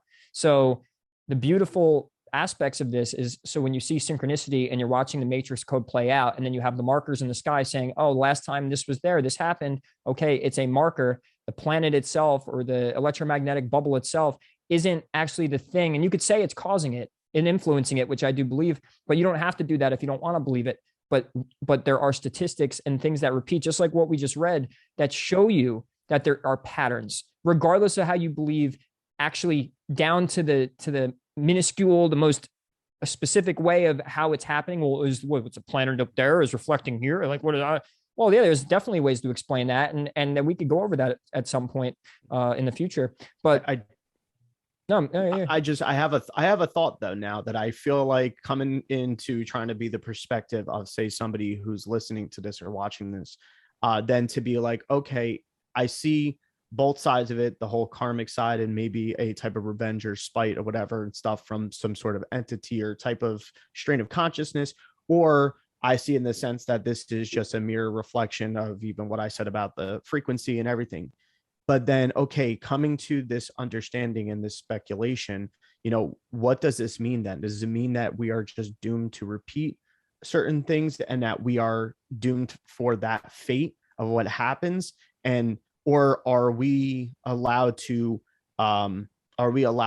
interfere with it? Are we supposed to put a stop to it in some sort of way or shift the momentum or the direction? I think that would be a main question of a lot of people in that scenario. And, I would have for us to think about it more. I would like to see what you have to say about that, because that's something I'd have to think about and be like, that's a good question. Yes, of course, we know that certain things are, meant to happen, I guess, in that sort of way. And that's the process of it. But is there something to understand and know to soften the blow, or are we supposed to try to avoid it at all cost?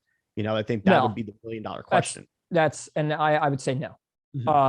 I don't think, because you use the word avoid. Because when you're avoiding, you have an anxiety, you're putting an energy out and anticipating it, which probably actually is perpetuating it. What I would say is, how, when these transits are coming up, and we know, and that's what the stars are for, is, this time's coming up. So, it's potentials, right? It's probabilities, it's influence, but we do have the chance factor and the free will factor. And then you have the influences of the planetary energies, or just the fact that they're telling us for some reason the patterns of this place and it's playing out down here. And that's just a mirror of it up there. Regardless of what it is, the fact is when we have these things documented and they're in history, and we know the stars are telling when these things are going to happen through statistics, through absolute proof. And you could go look, if you look Cosmos and Psyche, go read that video if you want to open your mind up to what I'm saying here, Richard Tarnas.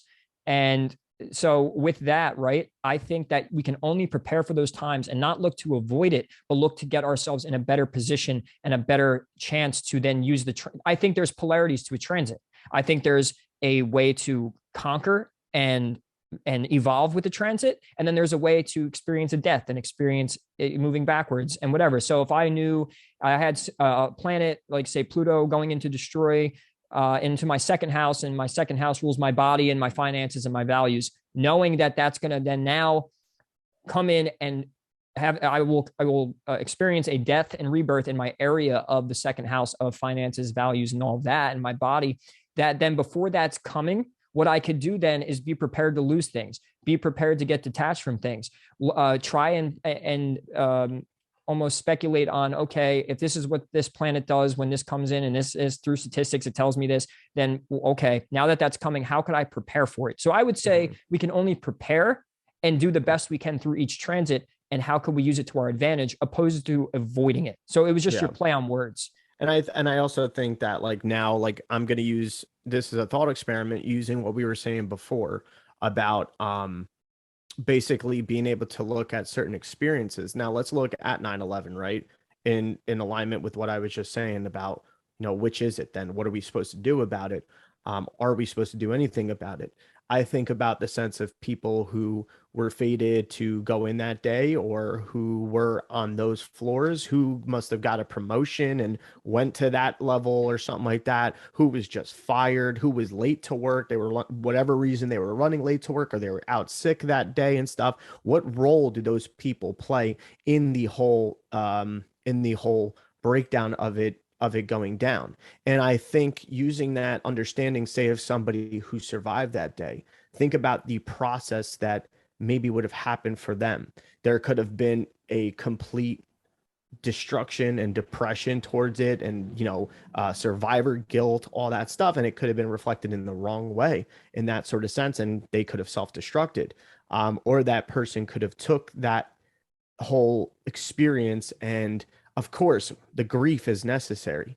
Absolutely, the grief is necessary. But after going through the grievance process, then being able to now shift and value their life in a different way, and in turn, who knows, spend more time with their family. They go and open up, they some charity work. It doesn't have to be all these airy fairy type things either, but there's just some sort of way that they could have shifted. And it's a lot of people. And it also allows those people that maybe all had that in common, especially with trying to process the grief, that come together as survivors in that sort of way, and in a mass kind of develop their own sort of influence that probably is going to be coming from a more positive aspect in our definition of positive, on say that community or people affected by it or all of that. So therefore, and you can look at that, all the different types of ways, to the detail of what that experience did for them and then did for others, and so on and so on.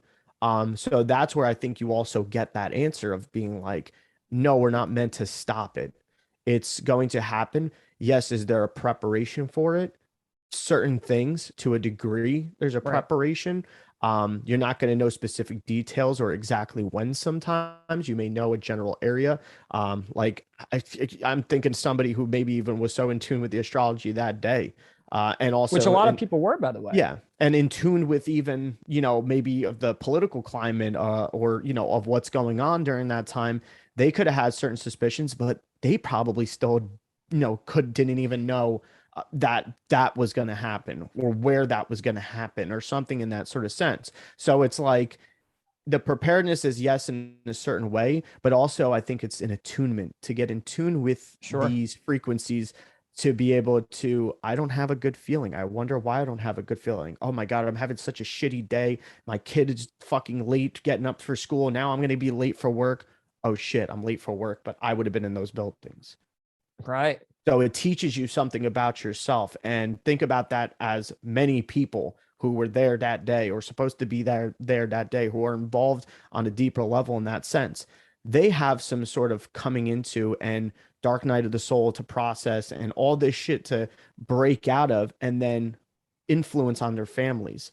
This new way of valuing life or not valuing life, it could go in either direction. And then they have this influence on a generation, and then that generation has an influence on another generation, and just people that they interact with on all levels. So we can't discount that, how, it's not trying to say that that happened for the greater good, but there is life within the death as well. It's the same thing. It's like where the tree dies, but it drops its seeds and everything or whatever, and it turns into fertilizer for the next thing to regrow as well. Yeah. Yeah. And the seeds that came from that situation, if you want to use that metaphor, is the trees dying, is and the leaves and all that are all the people that are involved in that, Yeah. And when they died, they planted new seeds in people, which then yet sparked new thought, new outlooks, new investigation, new ways of thinking, because the seeds were planted. It was such a controversial thing that happened, and the way they fell and what went on and who was connected. And then all the documentaries, all that. We wouldn't be here today if that didn't happen with the way we are. We might not have had the awareness. So that might have been the sacrifice of consciousness. And that's why I do believe a lot of these catastrophes and these big events and all of that, they could be orchestrated, but that could have been the impulse from the universe itself to impulse these certain conduits of people that would take in the consciousness of being those types of people to then put to do this to humanity. So beyond the creeps, the elite, the Illuminati, the US government, whatever who you think did it, what, and all that. The thing is that where does their influence come from opposed to just from their carnal mind? Or is it the complete separation of the divine into the carnal mind, but you don't know if they still could be under the puppetry of the universe in a way where they're influenced by the energies. So beyond that point, right, we can't answer that. We can only speculate. So that's what I mean about with, I guess, like assumptions and thinking you know it all. There's many ways to see certain situations, and things can be agreed on universally in a way of that was just a very controversial day where the narrative doesn't make sense. Okay. And we might know who did it. Okay. Facts come out. Same thing with what's going on right now with the V. Okay. Like but you don't know where the influence really does come from and what purpose it's playing, and the fact that it could be involved in the evolution of consciousness, and these things need to be taken as steps to that. And well, why do they need to be so harsh? Why do people have to die? Well, when you understand reincarnation, or you give that a chance, when you understand that if you don't just die and go to a place and that's it, kaput, you're done, you start to realize that souls come in for a certain purpose and then they come back again. And maybe those sacrifices, they get rewarded for those sacrifices. Maybe they were certain souls picked for that sacrifice 20 years before they were born, said, look, these are going to be the people that go. If the universe is ciphering through its intelligence and saying, they're going to be this, that, and I think they're going to play a better purpose, being sacrificed. And I'm sorry, look, I had family in the towers, so if anyone's getting soft on that, I apologized, but yeah, that could, if anything, I'm making it a positive thing. Could they have died not in vain? Not just for nothing. And yeah, exactly. So that's very important. So we have to understand that this matrix code is a very prominent thing. You could see it everywhere. We saw it in astrology. I think astrology was the biggest giveaway that this world has patterns, and it has a language and synchronicities, and they're real. And if you don't experience them, it's because you're not open to them. And that's all it is. It's a frequency itself. Seeing synchronicities. I mean, ask my cousin Anthony, was very logical, just straightforward, easygoing person when it comes to how he approaches life. He likes simple things, simple ways to put things. Wants to just go to work, get it done. And he used to rip on me for, oh, Ramon, what is that? The universe. Okay, whatever. I was looked at as I was brainwashed, and I was using it as an excuse. People also mock what they don't understand. And then that too, of course. Much love to Anthony. But yeah, so to me, I'm like, okay, I'm going to let him be the way he is, and he'll see. And a quick story is I got a job managing at Jersey Mike's, and it was me, my cousin Anthony, and then this kid Mark, and we were going to be the 3 managers for the 3 stores that were just bought. And, he's starting to come around. I think there was a few things that came up on a commercial that we used to say as an inside joke. I think like we used to go hum, hum, hum, like this stupid thing we did. Right. And then we saw a fucking commercial of the hum Verizon thing. And we're like, and if you lived up to that, it sounds stupid, but if you lived up to the moment and experienced the inside joke, and it wasn't just that, there was more to it. And there was also one with Skeletor where we used to say, you're finished. We said all the time, like, you're finished, pal. And, there was a Skeletor commercial of like some company, and it was Skeletor going, the He-Man going, that's it, Skeletor, you are finished. And in the way he even said it, and I'm going, man, Matrix code. But there was a specific thing that happened here that really put him over the edge. And this relates back to the synchronicity frequency so we get the jobs, we're the 3 managers, and we're not in there yet. So we're still working at the same place. And then when we're talking, I go, dude, we're like the 3 Stooges, the 3 Stooges of the subworld at Jersey Mike's. And I swear to you, no more than 5 minutes, maybe less later, a guy walks in, he's looking up at the menu. How you doing, guys? And he unzips his jacket, and it's the 3 Stooges. And I'm sitting there like, and that got him. Yeah. He never forgot it. And why do once again, if you're a coincidence person and you don't, fine. I'm pretty sure if you've listened up to this point, you're going to agree with me at that synchronicity. So from there on, I get calls from him telling me universe stories, telling me synchronicity stories. And why? He tuned in. And once you tune in, it's not just your RAS. Of course, that's a thing. You buy a car and all of a sudden you see the car everywhere. I get that. But when you see numbers, Geo, 37, come on. Yeah, absolutely. Come on. Yeah. Right. We see 37 everywhere. And I'm glad I worked up to this point because I have something to show everybody. But yeah, right. Like, do you not agree, Geo, that like synchronicity itself and truth itself has a frequency? Yeah, absolutely. It's like you're coming in contact with that frequency, whether you're somehow emanating or tuned to it or whatever. Like that's basically just what feels like actually happens. Like that's why it comes about. It's different, internally, deep down inside, maybe you don't want to admit it, when you're looking for something, But when you know you're not looking for something and it still shows itself constantly, that's where 37. you can take notice and really be like, okay, like something is going on here, and we may be looking for some sort of specific answer. I know I got that feeling a little bit when I was like, why?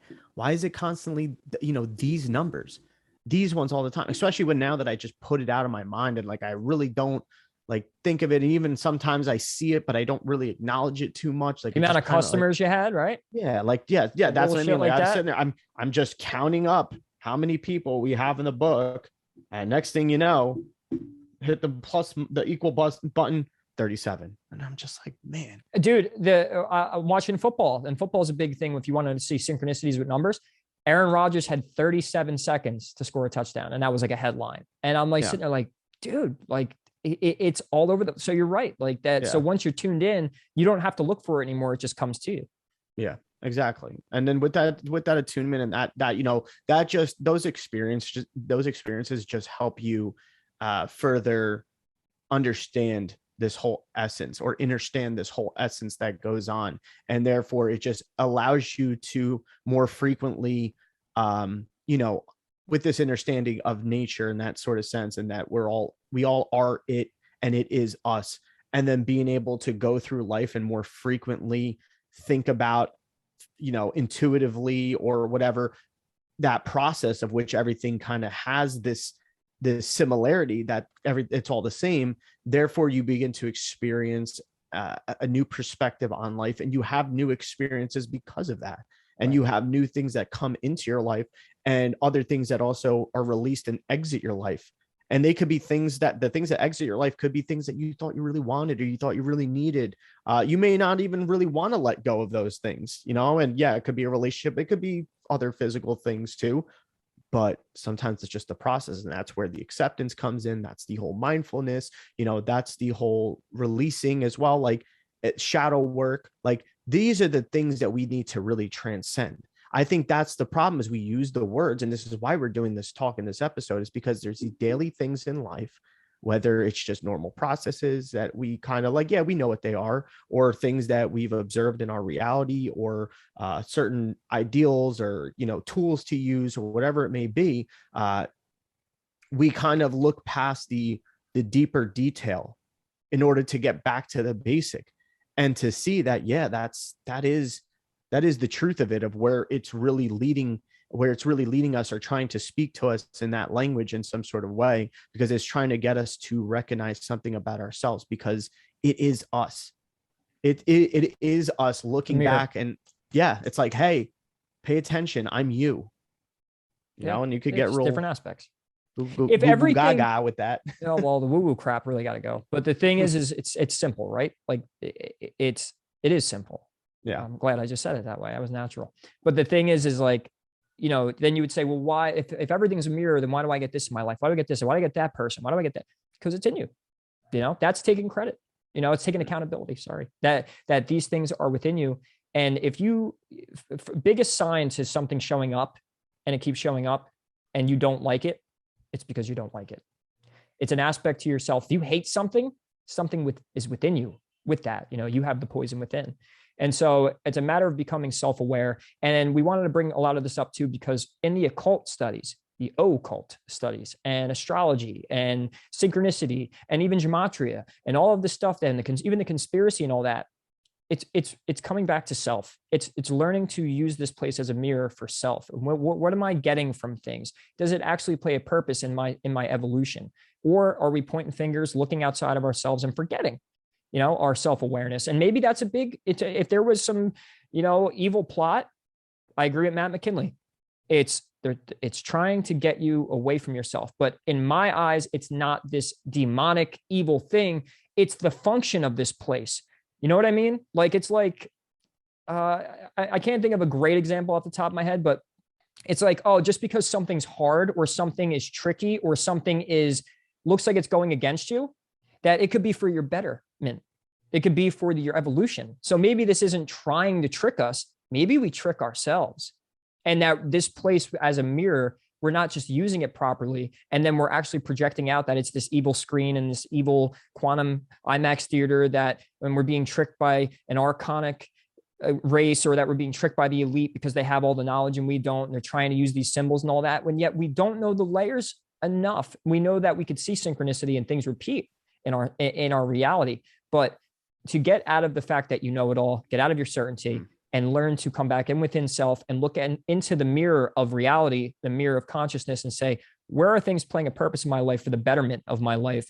And if I've done something for 3 years where I kicked and screamed and looked at conspiracies and blamed a certain group of people for being evil and this and that, and you haven't gotten far other than a few thousand subscribers on YouTube, or you have a little following and all that, but it hasn't, like, if you have the self-awareness of knowing that you're not expanding enough and that your intentions need to change, and you don't, you're also the problem, you know? And so it's how is this serving ourselves?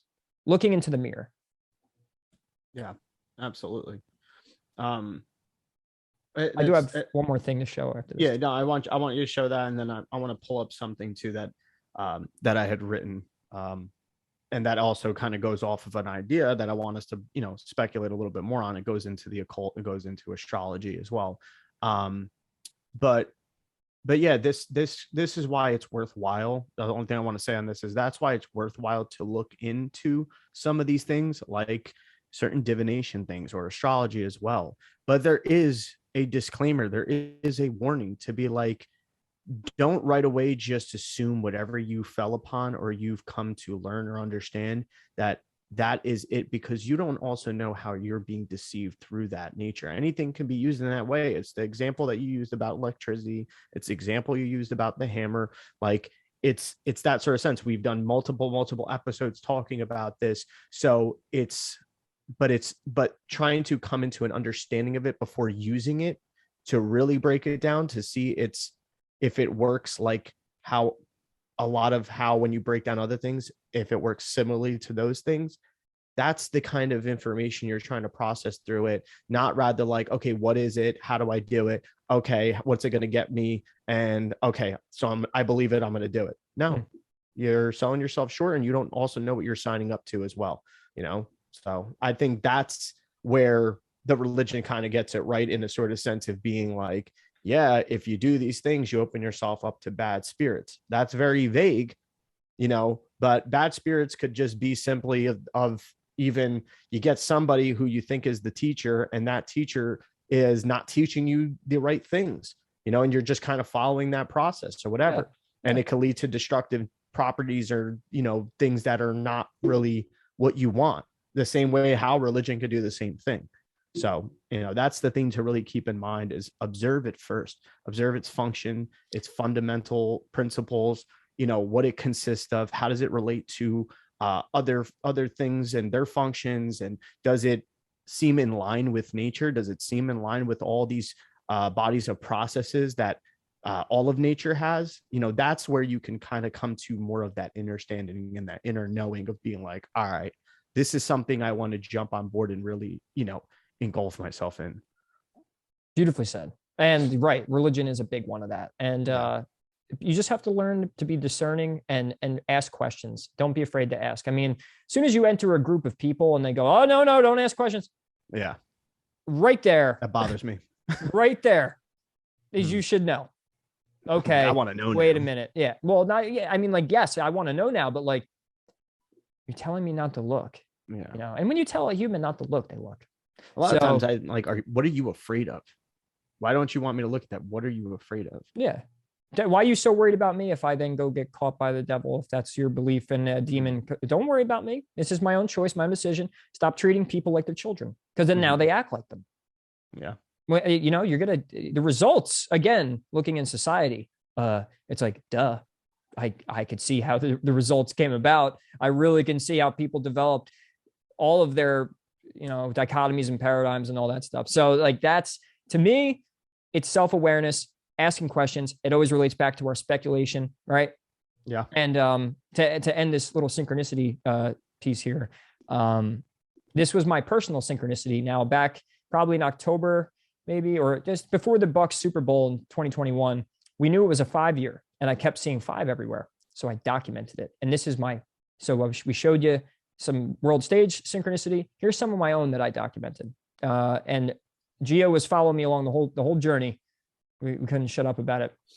So 2021 is a 5-year. 2 + 0 + 2 + 1, 5. Right. So Bucks win both of their Super Bowls on 5 years, and also the North Node both being in Gemini. 2021 is a 5-year, as I just counted. 2003 was the other year they won the Super Bowl. 2003 is 5 in numerology.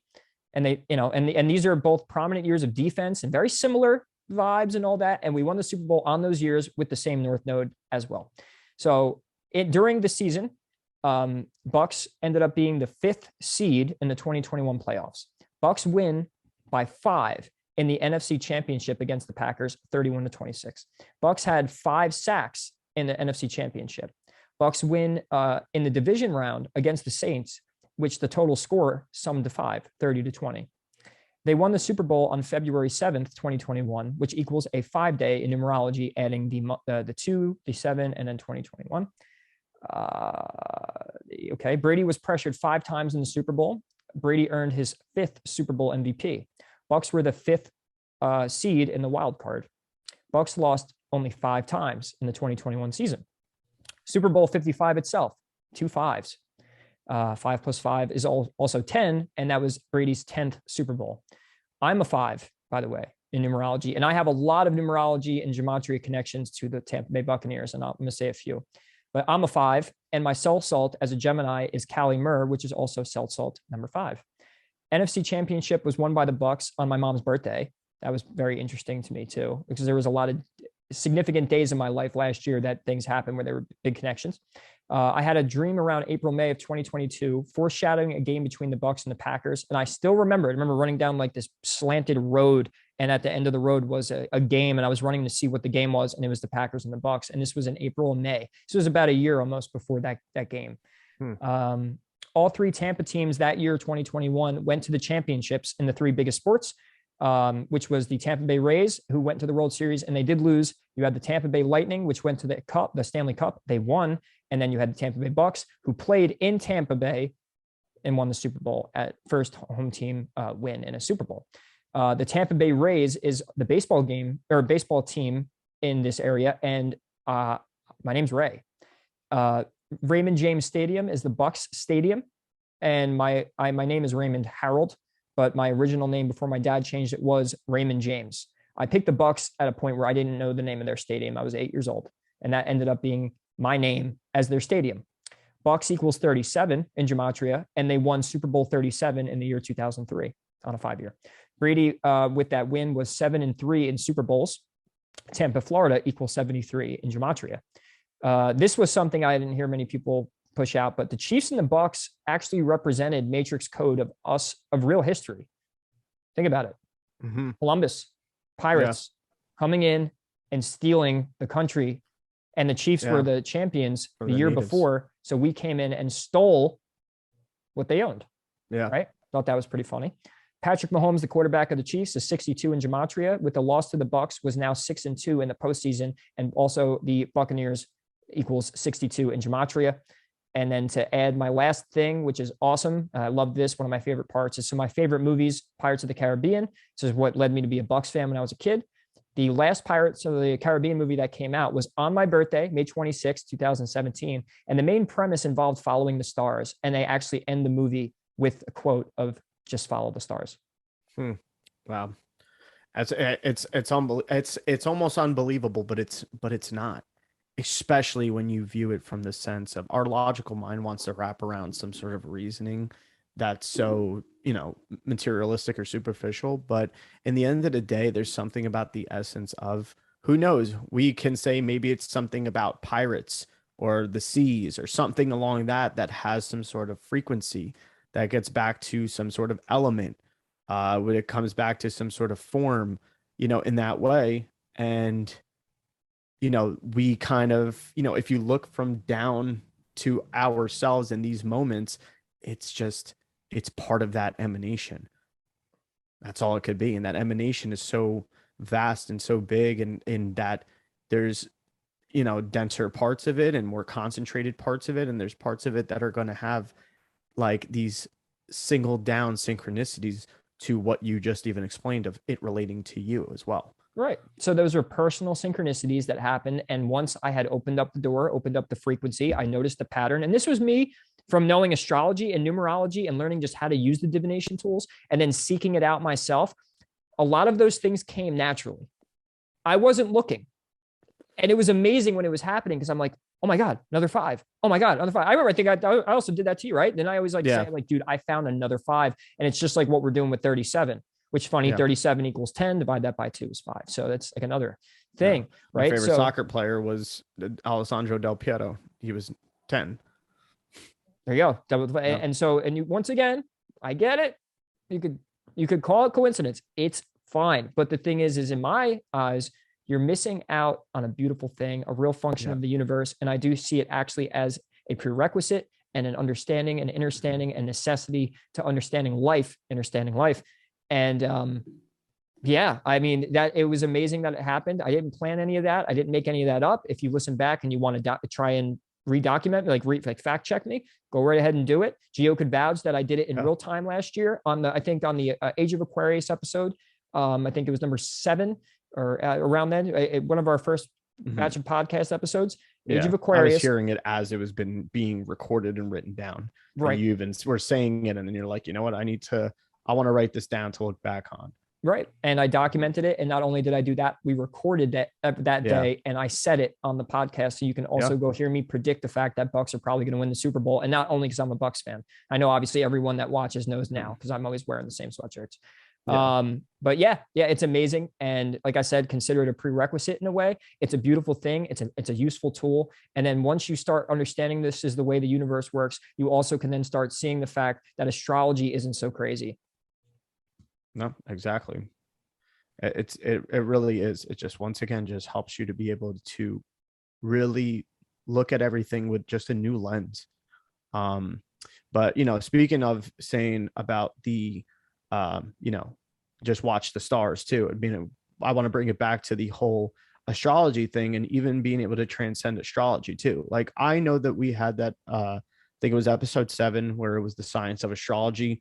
And, that was, if you go back and listen to that episode, if you haven't, because that was a really good breakdown of understanding even the cosmic clocks in the sense of them actually being clocks.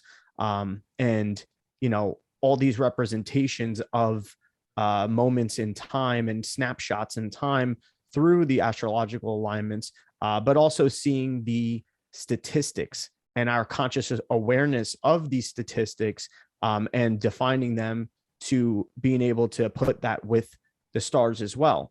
But there was something I had. Anything you want to say on that? Because I'm just trying to pull up this page. No, I mean, get up the page. But I mean, to be honest, what I really just want to keep reiterating and really getting people to understand is all of this stuff we talk about. And even when we ripped on manifestation, it's all real from our perspective when it comes to observation and speculating, and it's all something. And it's a matter of, it goes back to like you're handed a tool, you know how to use it, right? And if we think we know how to swing a hammer when we've never done it before, and we could really do some damage, and we do that, and then we make the damage, and then we blame the tool itself for what we just did with the tool, then we have to really start considering the fact that if we think in energy and vibration and frequency constantly in our daily life, and not like think about it, but have it as this undertone to our life and the way we go about things, we'll start to see an improvement. And by me receiving all that synchronicity last year on a year that my dad passed away, by the way, meaning, like it was at the end of the season of the football season. It was right to a little after.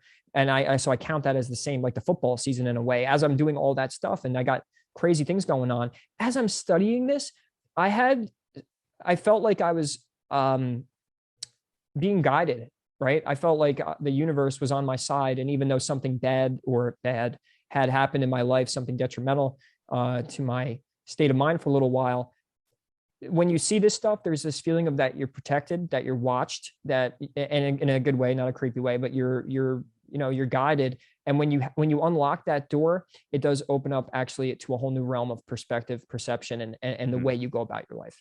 Yeah. And that just opens up room for, possibilities, and the acceptance of, wow, things are possible.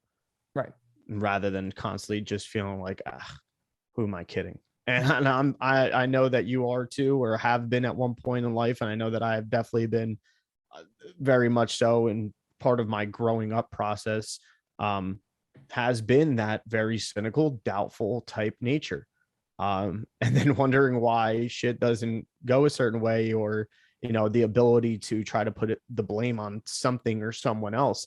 That doesn't help.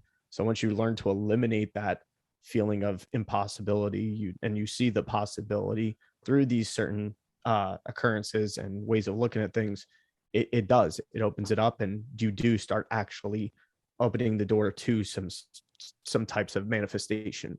Yeah, and you remove a lot of things from the mirror, which will make you very happy. I could vouch for that. Yeah. Once you gain a certain amount of knowledge and awareness and consciousness, and you see that the universe is speaking to you in a more polite manner, kind of giving you more things that are for your development and for your evolution, or at least it was always doing that, but now it's on a point where you are on the up spiral opposed to the downward one. Once you change that momentum and you get beyond the point, it would take something extremely devastating to knock. I think once you get to a point, you're good. Like once you've reached a point of transcendence, that it would take someone to beat me over the head with a bat and make me forget all this stuff. And even who knows, maybe my soul would even still know, right? Because at this point, there is a knowing. It is true that once you unlock this, it's a beautiful thing. It's a beautiful life. And then you want to help people. Mm-hmm. Absolutely. I mean, it really is eye-opening in that sense. But yeah, so we were talking about now with that same mindset, that mind concept, we were talking about astrology, right? And it's like, how does astrology factor into this? And that is part of the occult. And I think we'll be able to get that understanding of maybe some, you could go into whatever type of specific symbolism or ritual type thing while understanding something in this way too, and what we've been saying, to apply it to those things as well. They may just have different ways of being perceived, but I'm going to bring this up because this is something that I was, hearing something that Rick Levine had said, and I just kind of built off it because it made a lot of sense with how we're even talking about things. So, when talking about like all these different types of, things like astrology or predictive methods, intuitive stuff as well, and stuff, there is this way of thinking at it that it almost it's attributing specifically through it the power. So I'm just going to read what it says here. Some are using the methods of discovering the predictive elements of astrology, which may many times be misguided. But how we're explaining it and how many astrologers interpret is by discovering the nature of the universe, the harmonic ratios of the cosmos, and the psychological, spiritual, and metaphysical and physical developments in comparison in relation to nature. So a lot of the times we think that the zodiac, there's a misconception of that it's the actual zodiacs themselves and the constellations that are providing this energy, which who knows, they may be. But when trying to give the real validity of astrology, it's best to think of there's a 360 that encompasses us, right? 360 degrees that encompasses us. And there is ways of dividing up this space and how it collapses from this 360 space into the center point, which can be us or the zero singular point of consciousness, all of that. So in that sense, the zodiac itself as a conscious concept is a man-made construction. That's why when people, want to throw in the 13th sign and stuff too, like the 13th sign is just a makeup of Sagittarius, of the constellation Sagittarius and Scorpio. But I mean, there is a whole mythological story behind it, which is absolutely interesting and really breaks down understanding Scorpio in a new sense too. Which I think we're going to have a talk with astrologer Amanda from Magic Mindfulness or something like that. She has a great, she has a great analysis on Ophiuchus, which I wanted so hard with my own thinking and how I'm fixed in certain things to combat it. But I'm not going to give it up, but there's a lot to it that really kind of gets the juices going, and you can accept certain things. Right. But yeah, so the zodiac looks like the tropical zodiac is partially based on the equinoxes and the solstices, which are objectively occurring phenomenon, but the interpretation is filtered through humans. So first of all, we get the names of the zodiac in astrology through the names of the constellations. Their actual space, those constellation space in the sky, aren't necessarily the spaces of the zodiacs in astrology. You know what I'm saying? That's why sometimes you could look and see in the sun, we're in Gemini and stuff, but it looks like it's in the constellation of Cancer or something like that. It's because we're not going based off of that. We're going based off of a divine harmonic mathematics of dividing up the sky. And can I interject just one thing? Yeah, absolutely. I feel like the tropical zodiac is meant for everything local. And then when it comes to the sidereal, which what you're talking about, where if you actually look up in the sky right now and the sun's not in, say, Aquarius, it's precessed, the precession of the equinox and all that, and the sidereal approach, I think it just has a different assessment to it and a different application to it. I was just thinking that. And I think that's where we have to just keep that in mind as well. So it also doesn't deny the fact that people think there's a 13th sign. It doesn't deny the fact, even though what you're about to say really kind of, to me, proves on a more logical basis that 13 just wouldn't work, and that there is a reason for the 13th. There is a reason. There's 13 months in the lunar cycle. There's once Jesus is the 13th because of his disciples 12, and then Jesus. So there is this ascension process, I think, that has to do with a lot with 13. But anyway, sorry, carry on. That's that's what I'm saying. Like, I'll leave the conversation for when we do this talk with Amanda, right. Because this is how I saw it. Because I told her too. I was like, I'm a denier of this 13 sign thing, but for certain reasons, which now I know how she explained it by listening to the podcast that she did, the Light Worker series in Unexplained. She broke it down, and she even went to the mythology of Ophiuchus. So in my sense, there's an energetic way of using that and understanding that, and to also see a deeper part of the archetype of Scorpio and also Sagittarius. But you have to be able to look at it from that sense. It doesn't mean that it changes the zodiacs, though. That's my opinion, though. It does not change what you are. And I think that's her opinion too, but we'll see when we have that talk. So stay tuned to that. So, but when you think about this circle, you think about the division of it into 4, because we have the 4 seasons, right? So it's divided into 4. You have the 4 seasons, and each one has a beginning, a middle, and an end, right? And Santos has constantly talked about this movement of how we use the zodiac, that it's basically just the movement of energy in the wave in that sort of sense, electromagnetism, all of that. I've also explained about, you have the generative part of the energy, the conserved part of the energy, the corruption and the destruction of it as it moves through, which, I mean, corruption, destruction. But when I say destruction, it just moves into another, energetic form. Death, rebirth. Yes, exactly. So you have the beginning, middle, and end. So therefore, the 4 seasons times the 3 is 12. And that's what makes up this nice mathematic of it. There's not 12 constellations up in the sky. It's that there's 12 constellations within the psyche, which we have developed. They are regroupings that humans have put together in their mind. So I'm just going to keep reading because I think it pretty much explains it. So we're almost linking up our psyche through many who have walked this earth, and consciously given meaning and understanding in how we interpret things through our mental exploration of the cosmos, the exploration of the seasons, what they express in their own nature of what they are, and how we make that relation towards the breakdowns of our influence through it. Think about when it's springtime and, it's raining a lot and, it's almost warm, but it's not warm. It could be, a little warm and wet or something in that sort of sense. The rain can, make you feel a certain way, or the sunshine makes you feel a certain way and stuff. And we could think about those types of expressions. And now we dwindle it down to all these specific meanings under those expressions, right? Which would almost be those individual frequencies as well within the overall frequency. Right. So It's like we're connecting to a Bluetooth device and transferring and uploading data from our minds and consciousness to the cosmos hard drive. So it's this back and forth thing that's going on the observation of these parts of the sky, that we're almost storing this information on these parts of the sky. And how? Yes. What's that? Said, and how? I think that's Little Rascals. Yeah. It also can deliver data to us, but there's levels of awareness and deeper, more detailed introspective that can be done both within our minds and the cosmos.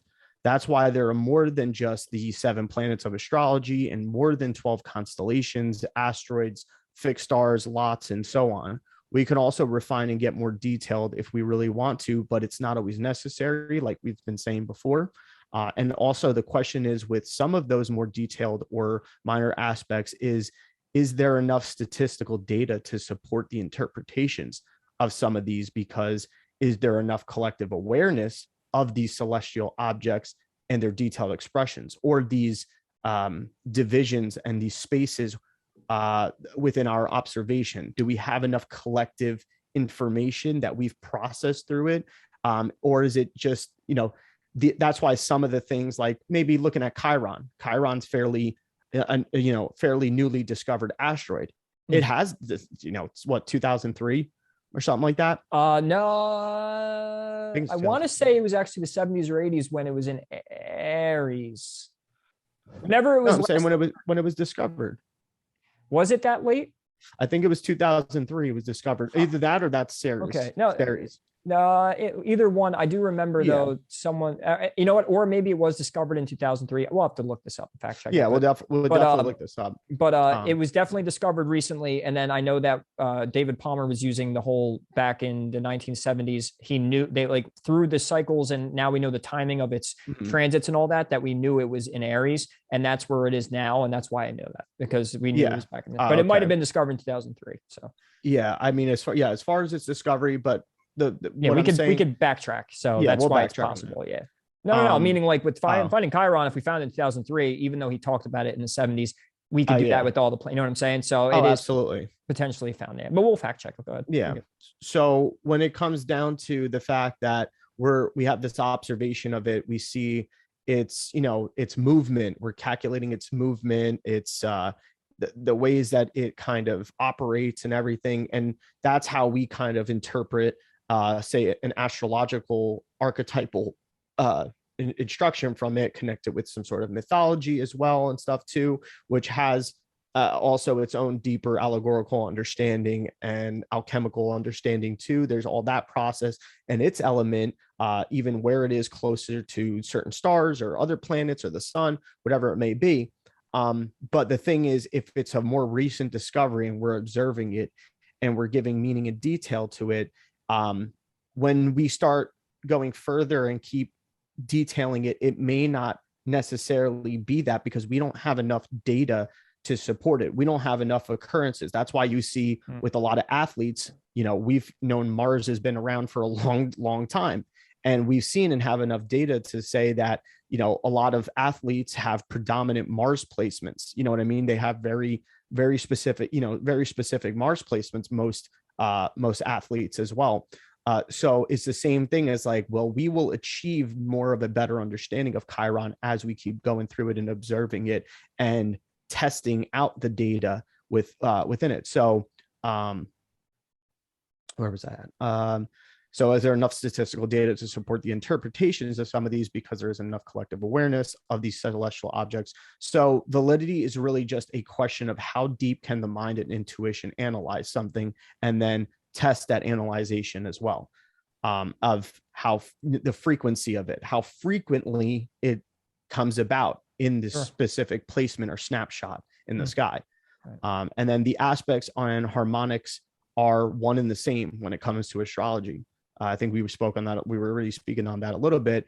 I came up with this with, and I we'll go back into how, when I asked you about this, Ray, of looking at the zodiacal wheel, that it's almost like a fretboard of a guitar or a keyboard. Each fret, and I think we changed that to, it could also be something else, and I'll let you digress on that through this, but each fret can be represented by the houses, while the signs can be the base frequency notes, And then the planets are the quality and the speed of the pressing of the strings or keys, and the aspects are the ratios or octaves of the notes being played. So it's a one way, especially if you're looking at it as like astrology and the aspects and its influence. When you look at it almost like harmonics, we get certain notes that are played through instruments as well. It develops a vibration that we could even look at the form and the shape that it makes through its own frequency and its wave. And then we also know how it makes us feel and how that feeling produces a type of thought or a belief or an action. Yeah. Honestly, in its own right, and it's in that comparison and metaphor, that works because you got to the point, right? It's a great explanation. There's nothing wrong with that. Now, if I had to give my own reiteration of it, I would say that you have 12 keys in music. So 12 zodiac, 12 keys. And then the planets are like the instrument being strummed, passing through each key. And sometimes keys are dissonant. You know what I'm saying? Yeah. Sometimes, and you could say notes, the 12 chromatic and harmonic notes, which but I would rather use keys. So some keys work, some keys don't with each other. And then sometimes it make a nasty sound, a dissonant sound. Sometimes it makes a very enlightening and very positive sound. So the color of the keys, and then the planets being the instruments going through them, and how those instruments harmonize within each other, going through the keys, will then harmonize as well. But regardless of that, that's just another metaphor where this one is also proper. Yeah. But regardless, and I like that explanation probably a little bit more. This is why I'm not a musician, but see, you have a deeper understanding of music, and now intertwining that understanding and how it reflects. Imagine if you didn't understand some of the things that we were just talking about in this podcast. Imagine being a musician and being related to you in this way. You're going to have a deeper resonance with it. You're really going to be able to see in that sort of way. And that allows for it to come in, sink in, have this inner knowing, play with it as well, and try to see it through. Well, if it applies to this, does it apply to this thing as well? And then you could see also what's organic or what's synthetic through that sense too. And you can align yourself through that. That's one of the biggest importances, I think, of finding when people want to say the validity of astrology and or that it's bullshit or they don't believe it. Like, I love what Rick said when it comes down to somebody being like, oh, I don't believe astrology. I don't believe in that. Responding to them with, oh, I don't believe in that either. I don't believe in astrology either. And they're like, wait, what? Like, I don't believe in the astrology that you believe in, that you think that I believe in. It's the same thing with God. When I say, someone said that. That's why I was about to say, someone said that. When someone say, I don't believe in God, like, well, I don't believe in, I think it was Rick. It was Rick. It was right. Rick. Yeah. He said both. He was like, I don't believe in that God either. I don't believe in God either. I don't believe in the God in which you think that I believe in. It's a lot more than just the generalized archetype, like archonic no, there's a deeper, and there's a logic to it. There's a realistic logic to what it is when observing this in that sort of way. We started at daily horoscopes like everybody else. And when you look at it that way, of course, you're not going to believe it's bullshit when you're telling every Gemini or Taurus on the planet that they're going to get laid this month, or that they're going to get married, or that they're going to make a lot of money. Of course, that's propaganda. Of course, it's nonsense.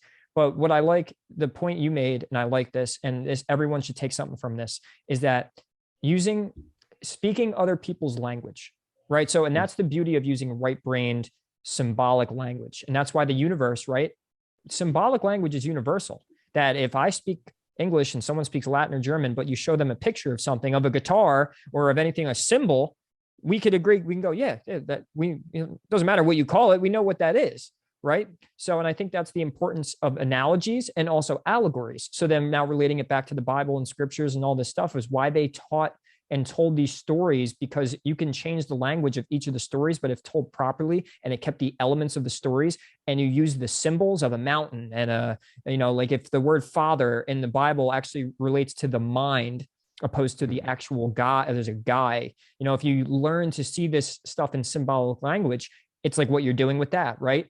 A musician might not have the language and the information bank to understand astrology on certain levels because they don't speak that language. But if you show someone an analogy and speak in the language they know, and the symbolism being this universal one, you could get to the point real quick and teach people real quick. Yeah, and that's where I think we miss the mark. Not saying everybody does, but a lot of the communities of which we speak about, whether they're the astrological, spiritual, more conspiracy or fringe topic or And whatever it may videos. be. Yeah, they miss the mark on what they can deliver more, how they can be an asset because they are opening that door. Yeah, who was that guy? Cliff something. He was on Tripoli's show, and I liked his work, and he was great. But he was talking about patterns on a timeline. Oh, I predict this, I predict that, and he even gave astrology some credit. But there was also some things he said where he was missing the mark. I shouldn't even have brought it up because I don't have the example. But he said something, and I'm like, 90% of everything you've been shown was great, and then you kind of like diluted it with this more logical, less mystical side to things. I forget, and I might even be being wrong about that, but I do remember for some reason when I was like listening, I'm real in tune, and it's very open-minded discussion, and he's making great points about patterns, perceptions, calendar, and repeating things and stuff. And then he said it like one thing, and I'm like, don't say that to people because you're, but I'll have to go back and grab that for the next talk we do so I can cover my ass on this. But yeah, it really is something that needs to shift and change. And if there was a point that we were at in the truth community, it's this, it's changing the way we think about things. It's how we think. It's not what we think. It's how we think. Yeah, exactly. It kind of reminded me of what you were said with that whole thing about the mind being the father. And it's, once again, it's breaking down that what would be considered the divine masculine, divine feminine energy that's within all things and how it cooperates together and stuff, and how we have that still within us as well. Sure, there's one that's probably more predominant than the other. This is why we have the expression in the genders that we have. But when you even think about it, I think Bill had explained it this way. He broke it down that in Hebrew, father was Av, AHV, and mother was God, what was mother? I have to just look at what that was.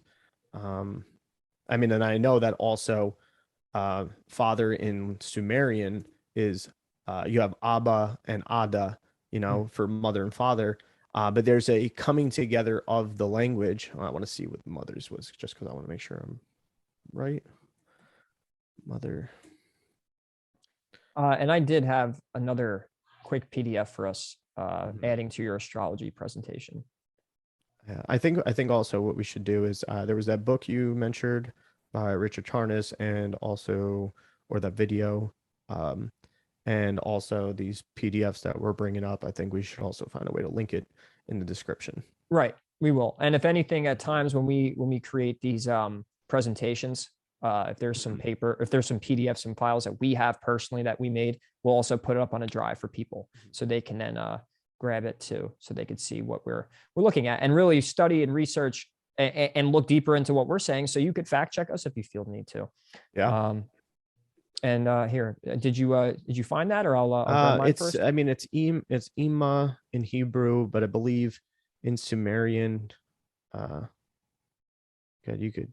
Okay, never mind. It's a connection, but it was just almost like when I heard it the way it was, where it was like, one was the sound and the expression of father was ah, and then mother was so it's like once again you're seeing that too, and that also comes down to the atum, the atom as well. An atom in the Bible, the atom itself, the splitting of the atom being the rib being taken out. It's a language the matrix speaks and just has different ways of expressing it through different symbols, but that are relatable in a way so that it could be passed through time. Because words can change, things can change, but there's one thing that doesn't change, and is the symbols of this place. The interpretations can change, but that's why the initiates, and that's why people in secret societies and stuff like that, there's a training to go through to see things properly, and they are documented, and the correct way to see it is only given to those people who are willing to be initiated, which means step out of your indoctrination.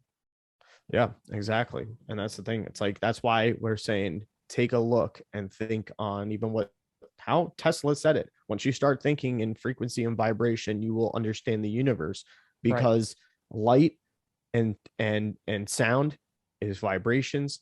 There's spectrums to it.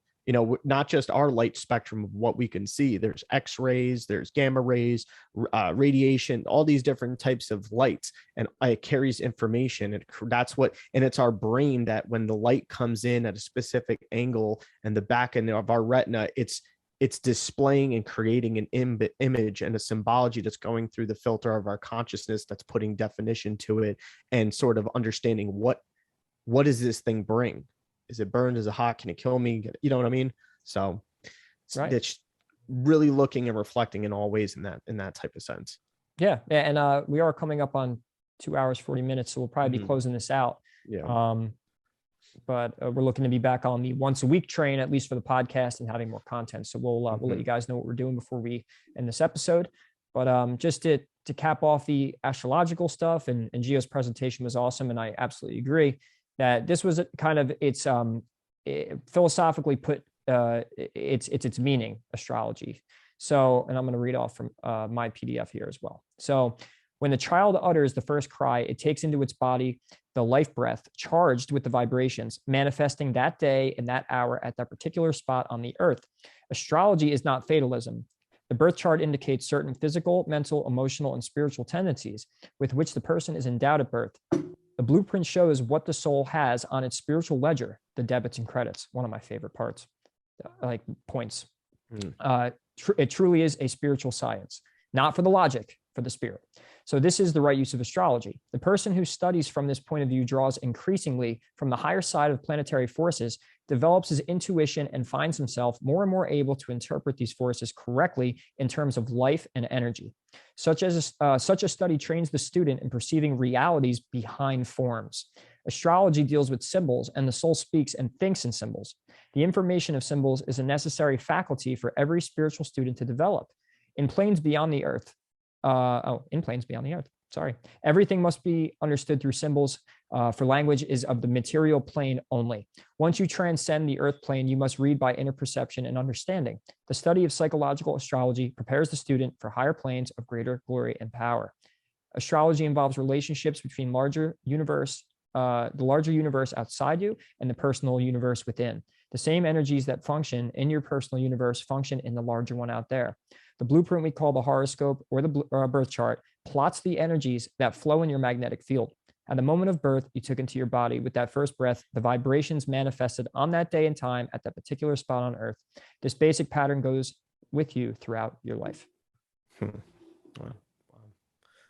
I mean, it's just that deeper insight of it just really, you see how it turns into a logical way when you really need it to be, in order to break down the fundamentals of our lives and reality and how we want to move through it and process. Right. So I really think that does cap it off. Is there anything else you wanted to say before we that's get off? it. I mean, call to arms or anything? Yeah, I mean, definitely just like let us know what you think about even a lot of what we explained, whether you agree or disagree, any sort of added notation to it as well, things that you want to hear us more specifically get into, as far as everyday things, even if it's a current event, something that's going on.